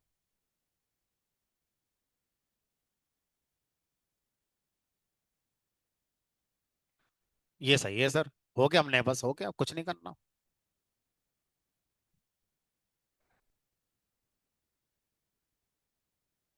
अब इसमें फीचर स्केलिंग मुझे इन दोनों की भी करानी है और इसकी भी करानी है, क्योंकि यहाँ पर वैल्यू बहुत बड़ी हो गई है। जीरो भी है, वन भी है, टू भी है, थ्री भी हो सकती थी, फोर भी हो सकती थी, फाइव भी हो सकती थी। इस बार जो हमारा ऑर्डिनल इनकोडिंग से फीचर तैयार हुआ है, उसकी भी स्केलिंग करनी होती है। तो अब जो मुझे नमपाई का कोड एक्स्ट्रा लिखना पड़ रहा था, कॉलम स्लाइस करो फिर वापस स्लाइस में स्टोर करो, वो सब कुछ नहीं करना पड़ेगा। तो अब क्या करें। हमने कहा अब करना कुछ नहीं, सीधा एक्स निकालो यहां से, और वही तरीका जो आज तक चल रहा था वही यूज हो जाएगा इस बार।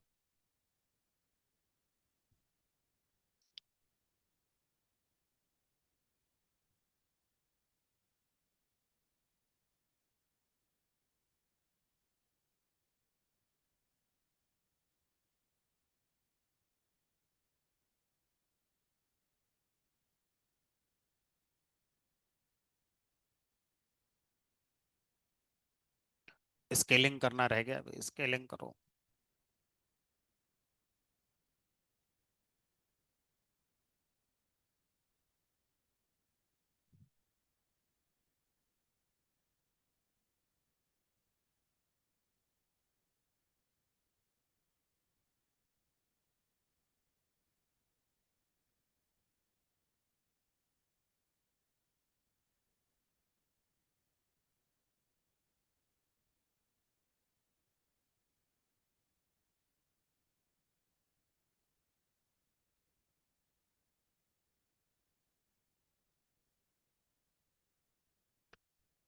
सर सेम ही स्कोर आया, हमने कहा नसीब अच्छा है हमारा, इतनी मेहनत करी, जोड़ तोड़ करी, यहाँ पर बड़ा क्लीन हो गया।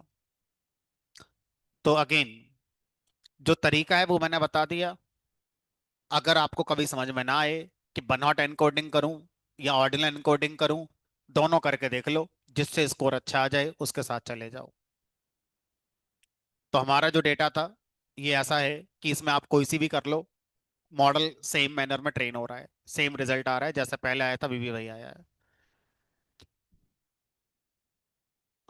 बताए ना कि अगर जो फीचर है, उस फीचर को, जिसको आप एनकोड करना चाह रहे हो, उसकी वैल्यूज देखो, क्या रियल लाइफ में किसी ऑर्डर को रिप्रेजेंट करती हैं। करती हैं तो ही ऑर्डर एनकोडिंग में आना है, और नहीं करती हैं तो बनॉट एनकोडिंग करो।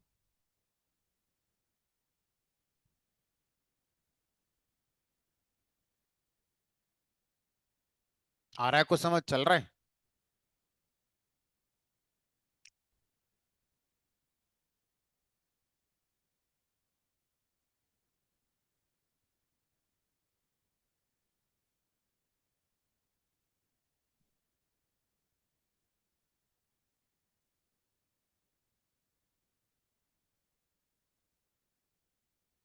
ये था, ओरिजिनल डेटा था।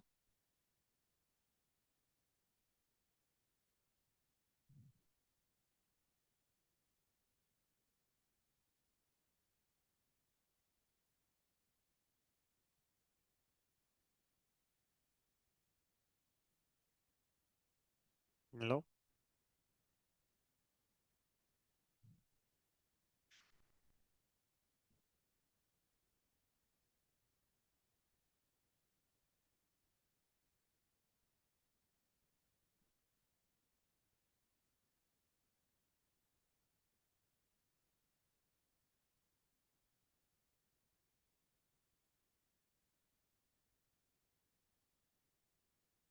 हम्म।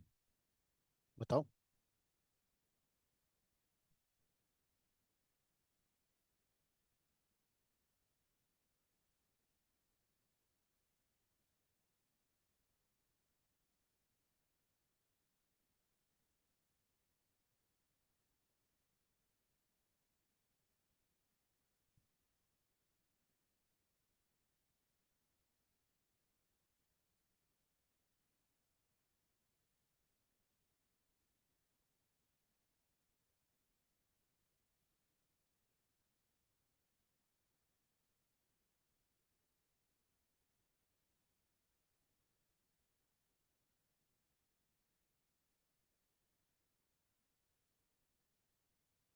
डेटा फ्रेम दोबारा तो लोड करो, ये तो पुराने वाले में चेंज हो गया होगा।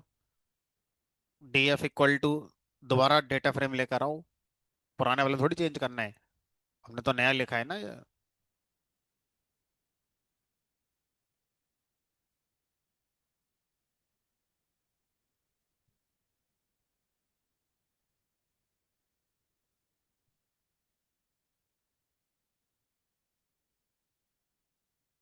वही कहानी आपकी है। डेटा फ्रेम दोबारा लोड कर लो। कहाँ करा है।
हो रहा है।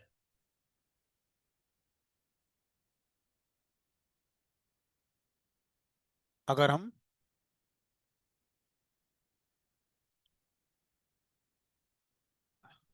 हाँ, ये क्या करता है? स्केलिंग यही तो करेगा।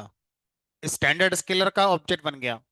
अब इसको हम अपना डेटा देते हैं जिसको हमें स्केल करवाना है, और फिर ये अपने फार्मूले के हिसाब से स्केल करके उस डेटा को वापस कर देता है। तो ये इंपॉर्टेंट स्टेप हो गया हमारा। बताओ।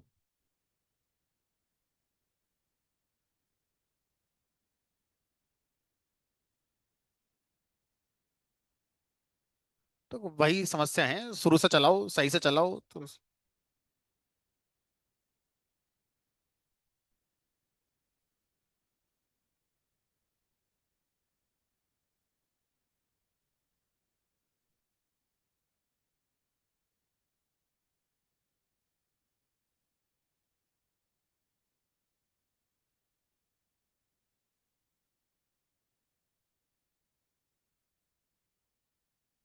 यहीं पे दिक्कत है, देखो फिर से। इसमें एक दो तीन चार है बस।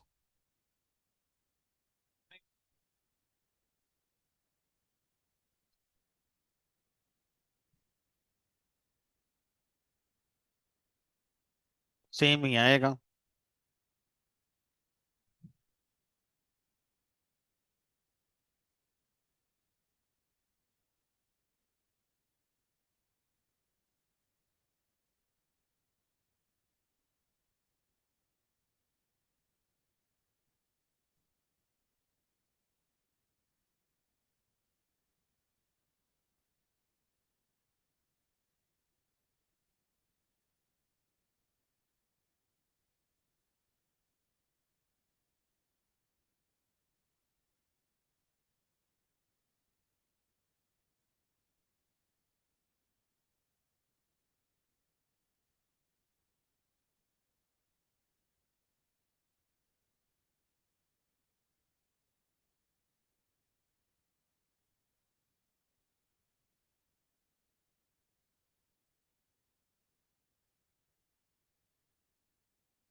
कुछ नहीं करा मैंने, बस दोबारा रन कर दिया, और कुछ नहीं करा। हाँ, अगर वो नहीं लिखते तो वार्निंग आती, चलता फिर भी।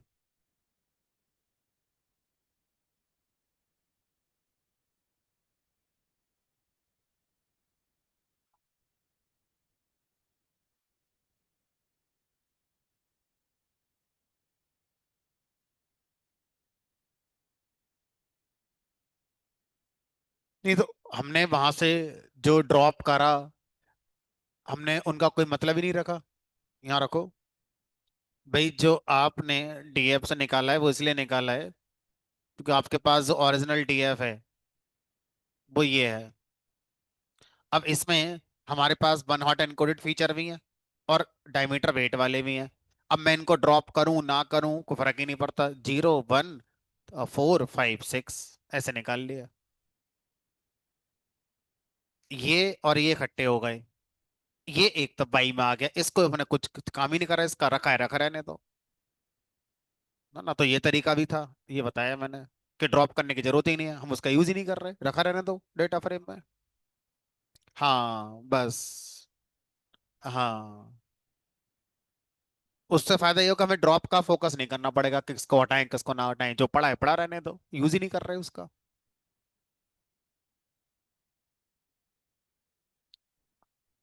हाँ बिल्कुल। चलो भाई। तो अब समझ में आ गई कहानी हमारी, एनकोडिंग वाली क्या होती है।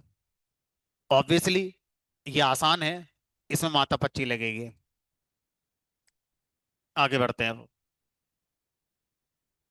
एक और डेटा।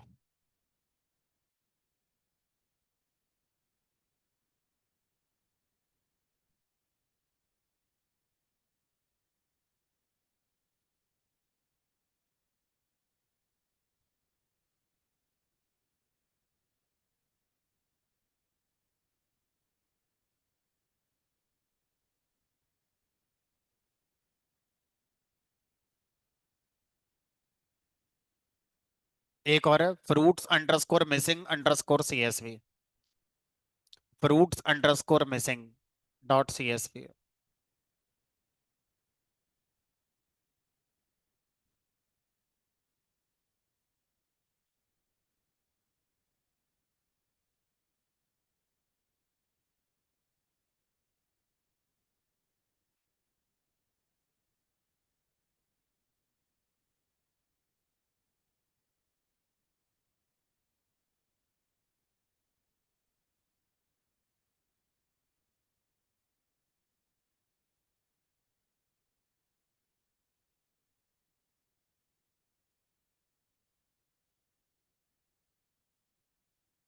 अब इसमें अगर हम ध्यान से देखें तो डायमीटर फीचर में यहाँ पर मिसिंग वैल्यू है, यहाँ भी मिसिंग है।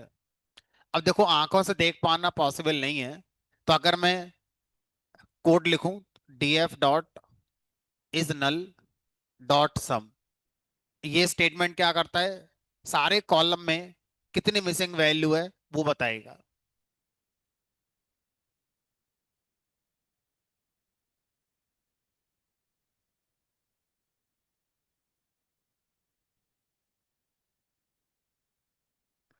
डायमीटर फीचर में दो वैल्यू मिसिंग है, वेट में कोई मिसिंग नहीं है, कलर में कोई मिसिंग नहीं है, इसमें कोई मिसिंग नहीं है। तो जब आपके पास डेटा आता है तो आपको मिसिंग वैल्यू डेटा में नहीं होनी चाहिए। तो डेटा न्यूमेरिक होना चाहिए, डेटा में कोई भी वैल्यू मिसिंग नहीं होनी चाहिए। ये दोनों पहले आपको सही करने होते हैं, उसके बाद फिर आप स्केलिंग के बारे में सोचेंगे। स्केलिंग से पहले ये दोनों काम होने चाहिए।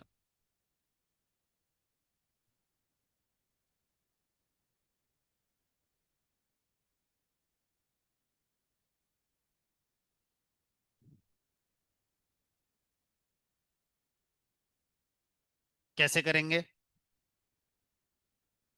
तो मिसिंग वैल्यू को डील करने के दो तरीके हैं। पहला तरीका है कि आप ड्रॉप कर दो, drop samples with missing values, मतलब ये हटा दो, ये हटा दो।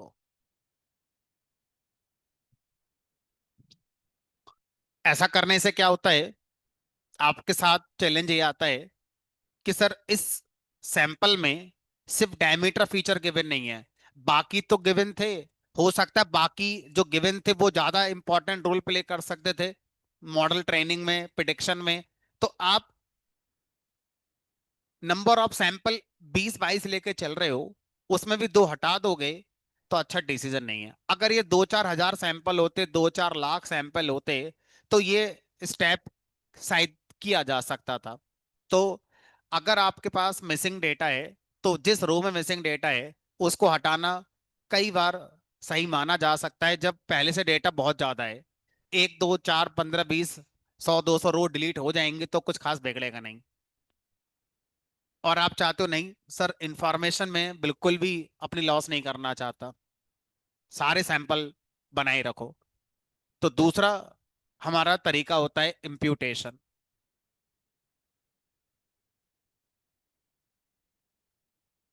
इम्प्यूटेशन का मतलब होता है फिल करना।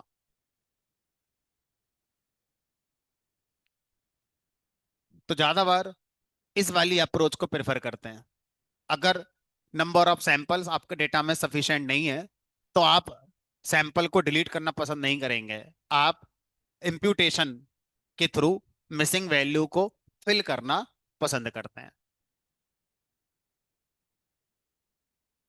अब जो इम्प्यूटेशन हम करते हैं तो वो फीचर वाइज होगा, रो वाइज नहीं होगा।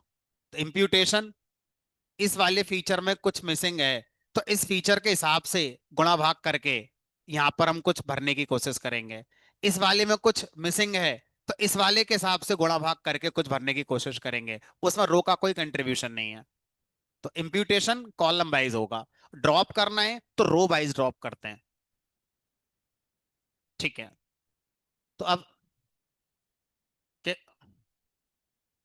अगर नहीं, वो तो वैलिड है भाई। जीरो अभी देखो ना, थोड़ी देर पहले जीरो ही तो है ये। बढ़िया है, कोई दिक्कत नहीं है। Zero value is not missing value. ठीक है, zero is given value. Zero represent absence of that feature in a particular sample, not missing. ठीक है, चलो। तो अब कैसे करेंगे इस काम के लिए? तो इस काम को करने के जनरली हमारे पास इम्प्यूटेशन करने के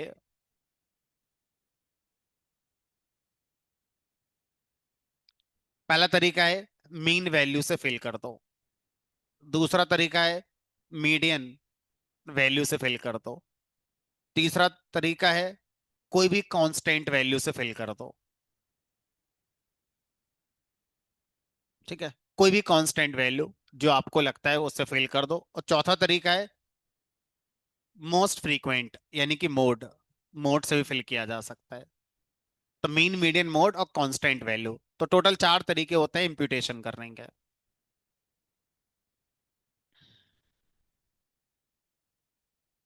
एग्जाम्पल के तौर पर, अगर मैं मीन में जाना चाहता हूं तो इसका मतलब इस वाले फीचर में जितनी वैल्यू गिवन है उन सब का एवरेज ले लो, और जो एवरेज आए वही यहाँ पे फिल कर दो, और वही एवरेज को यहाँ फिल कर दो। सब जगह आपका एवरेज वैल्यू आपकी फिल हो जाएगी। मीडियन वाली अप्रोच में आप इस फीचर की जो गिवन वैल्यूज हैं उनका मीन ना लेकर क्या लोगे, मीडियन। और वही मीडियन यहाँ रख दो, वही मीडियन हर जगह जो मिसिंग है वो रख दो। कांस्टेंट वैल्यू का मतलब है ना मैं ये निकाल रहा ना मैं ये निकाल रहा, अपने मन से मेरा मन आया दो रखने का, दो यहाँ रख दो, दो यहाँ रख दो। मेरा मन आया जीरो रखने का, जीरो यहाँ रख दो, जीरो यहाँ रख दो। तो कांस्टेंट वैल्यू मतलब कोई कंप्यूटेशन मत करो, मैं बता रहा हूं वही वैल्यू जाके फिल कर दो मिसिंग की जगह। That is constant value. ठीक है। मोड, मोड जनरली कैटेगोरिकल में ज्यादा सही रहता है। क्या मतलब है इसका? मान लो यहां पर कोई वैल्यू मिसिंग होती, अब यहां पर कैटेगोरिकल फीचर है, इसका मीन तो निकलेगा नहीं, मीडियन तो निकलेगा नहीं। या तो अपनी तरफ से बता दो क्या वैल्यू रखना चाहते हो, या मोड निकाल लो। मोड का मतलब है इस फीचर में पता करो कितने येलो हैं, कितने रेड हैं, और कितने हनी क्रिस्प हैं। ज्यादा कौन है? जो ज्यादा है वही इस कॉलम का मोड है, और फिर उसी को यहां पर क्या कर दो, फिल कर दो। डेट इज मोड वैल्यू या मोस्ट फ्रीक्वेंट वैल्यू। फटाफट फटाफट करके दिखाता हूं। अब ये तो कहानी हो गई। अब इसका कोड कैसे लिखा जाएगा? ठीक है, मशीन लर्निंग आसान है कहानी में समझने में, दिक्कत करती है जब लिखने की बारी आती है कोड में लिखो। क्योंकि कोड में लिखने के लिए आपको पाइथन की प्रैक्टिस की जरूरत पड़ती है, नंपाई पांडास की प्रैक्टिस की जरूरत पड़ती है। ये तीन चीज की प्रैक्टिस नहीं है तो कहानी आपको अच्छी लगती है और आसान है, कुछ है ही नहीं इसमें मशीन लर्निंग में। लेकिन जब खुद से बनाने की बारी आती है अटक जाते हो, बिकॉज ऑफ पाइथन में अच्छी प्रैक्टिस नहीं करी है आपने, नंपाई पांडास की अच्छी प्रैक्टिस आपने नहीं करी है। बाकी तो कुछ नहीं, मशीन लर्निंग में पढ़ते जाओ समझ में सब आता जाता है। अब कैसे होगा? तो कैसे होगे के लिए from sklearn dot impute, sklearn के अंदर impute नाम का एक मॉड्यूल है। sklearn डॉट impute import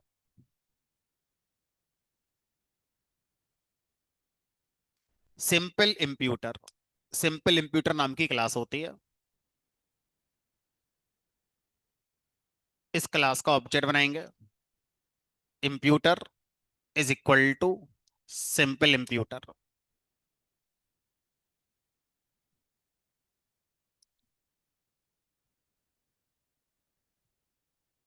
अब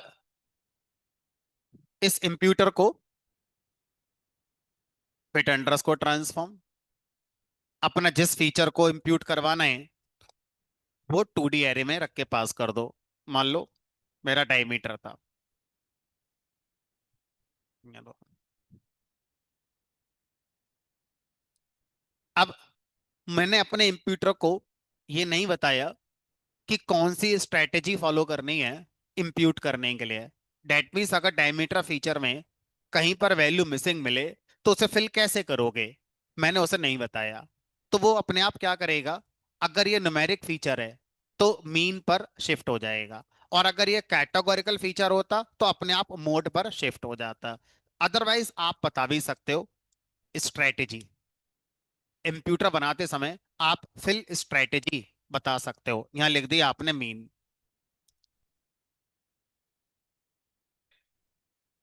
हैं जी, तो सही कर लेते हैं। ये लो, तो अब जहां मिसिंग था ये और सेकंड लास्ट, तो 4.675 और 4.675। अब स्ट्रेटेजी की वैल्यू मीन की जगह अगर मैं मीडियन कर दूं तो ये 5.15, 5.15।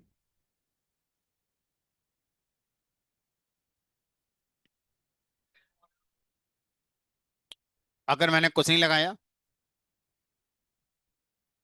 तो बाय डिफॉल्ट मीन चल रहा है 4.65, 0.65।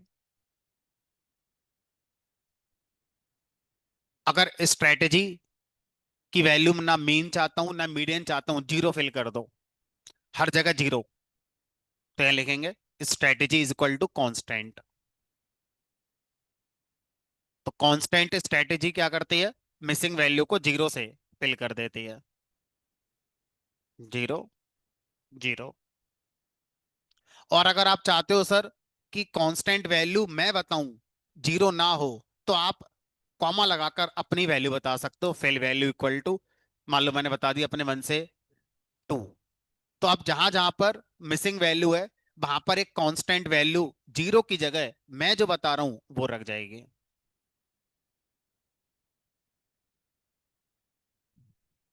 तो इस तरह से इंप्यूटेशन की ये हमारी क्या होती हैं, स्ट्रेटजीज होती हैं। अगर मेरे पास कैटेगोरिकल कॉलम होता तो मैं यहाँ पर स्ट्रेटेजी मोस्ट फ्रीक्वेंट भी लगा सकता था। मोस्ट फ्रीक्वेंट मतलब जो वैल्यू ज्यादा बार आई है उसी को फिल कर दो मिसिंग की जगह पर। तो अब इस तरह से आप इंप्यूटर के अलग अलग वेरिएंट यूज कर सकते। तो फिल वैल्यू तभी यूज करना है जब स्ट्रेटेजी कांस्टेंट है, अदरवाइज फिल वैल्यू का कोई मतलब नहीं है।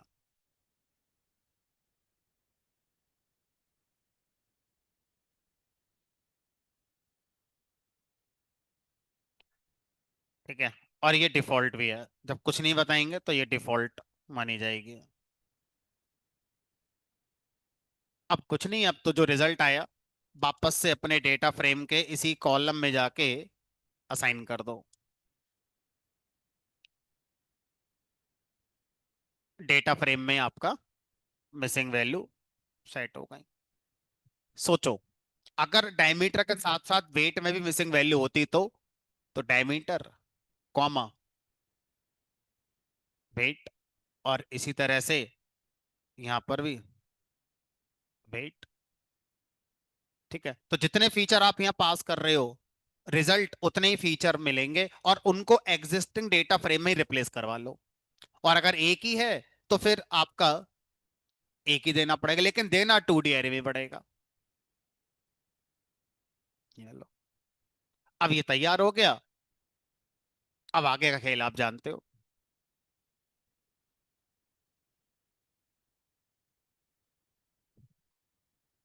इम्प्यूटेशन क्या होता है, बिगनर लेवल पर इंटरव्यू जाओगे बहुत पूछा जाता है, इम्प्यूटेशन किसे कहते हैं, कितने तरीके से किया जाता है।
जुपिटर में क्या है, आप एक सेल पे गए, आगे बढ़ गए, फिर पीछे चले गए।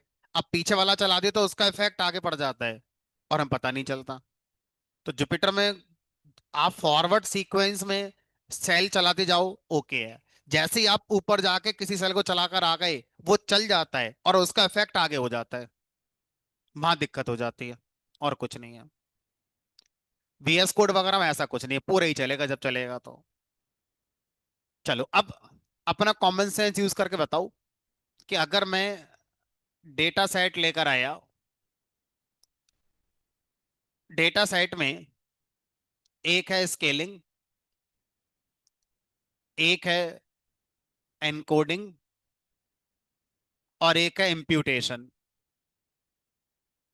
बताओ, अगर मुझे तीनों ही जरूरत पड़ रही है तो इनका भी कोई सीक्वेंस होता है क्या, या कोई सा कभी कर लो।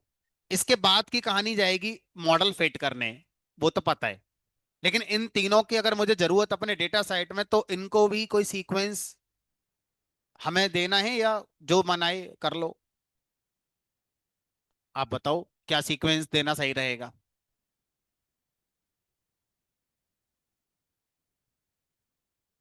पहले हमें इम्प्यूटेशन करना चाहिए। उसका रीजन क्या है? उसका रीजन यह है कि मान लो आपने पहले यहां पर एनकोडिंग कर ली। अब एनकोडिंग करने से आपका, मान लो यहां पर 01 बनकर आ गया। अब आपने फिर इम्प्यूटेशन करा, ठीक है। तो प्रॉब्लम क्या आएगी कि मिसिंग वैल्यू तो इसमें अभी भी रह गई, और मिसिंग वैल्यू की वजह से बाकी सब जगह मिसिंग फीचर आने शुरू हो जाएंगे। इसीलिए पहले क्या करना है, पहले इम्प्यूटेशन करना है, उसके बाद एनकोडिंग करनी है, उसके बाद स्केलिंग करनी है, उसके बाद फिर मॉडल को फिट करना है।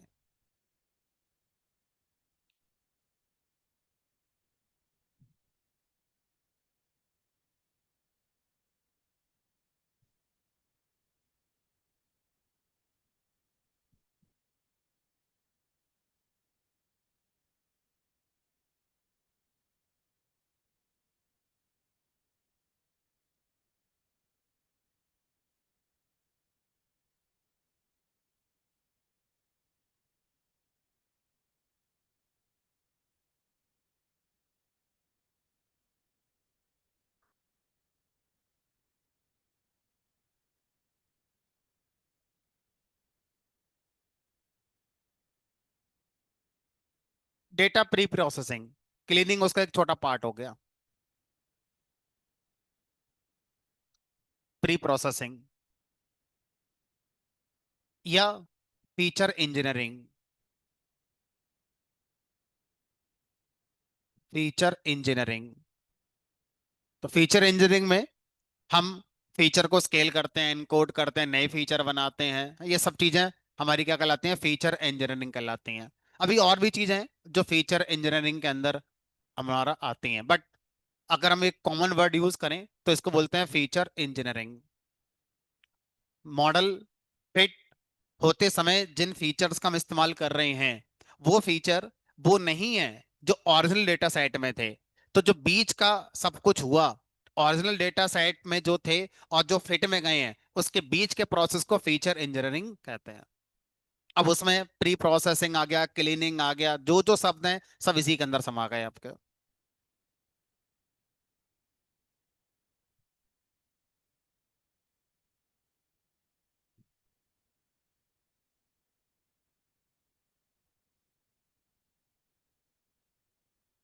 चलो, तो जो हमारा स्केलिंग होती है, इस स्केलिंग पर, या जो भी मैंने अभी पढ़ाई तीन चीजें, इम्प्यूटेशन, एनकोडिंग और स्केलिंग, जब ये तीन चीजें होती हैं, तो अभी मैंने आपको बस थोड़ा आसान करके पूरे डेटा को ट्रेनिंग डेटा मानकर करा दिया, सो डैट इनका क्या इंट्यूशन होता है वो समझ में आ जाए कि क्यों पढ़ते हैं। इनका सही यूसेज अच्छा तब होता है जब होल डेटा को मैं ट्रेनिंग और टेस्टिंग में डिवाइड करता हूं। तो इनके थोड़े थोड़े डिफरेंसेस जो मुझे जरूर आने चाहिए सीखने को मिल जाते हैं। अभी थोड़ा सीखने को कम मिले हैं। अभी एक रफ आइडिया पता चल गया कि हाँ ये चीजें क्यों होती हैं। कल, आज तो नहीं, कल मैं आपको ट्रेनिंग और टेस्टिंग डेटा को स्प्लिट करके इन तीनों को एक ही डेटा सेट पर पहले मैं इंप्यूटेशन करूंगा, उसी पर एनकोडिंग करूंगा, उसी पर स्केलिंग करूंगा, और फिर आपको समझाऊंगा कि जब हम ट्रेनिंग टेस्टिंग में जाते हैं तो हमें किन बातों का ध्यान रखना होता है। ठीक है, चलो फिलहाल आज इतना ही। कल मिलेंगे। और कल उस और भी कुछ मॉडल हैं जो मैं आपको ट्रेन करना सिखाऊंगा।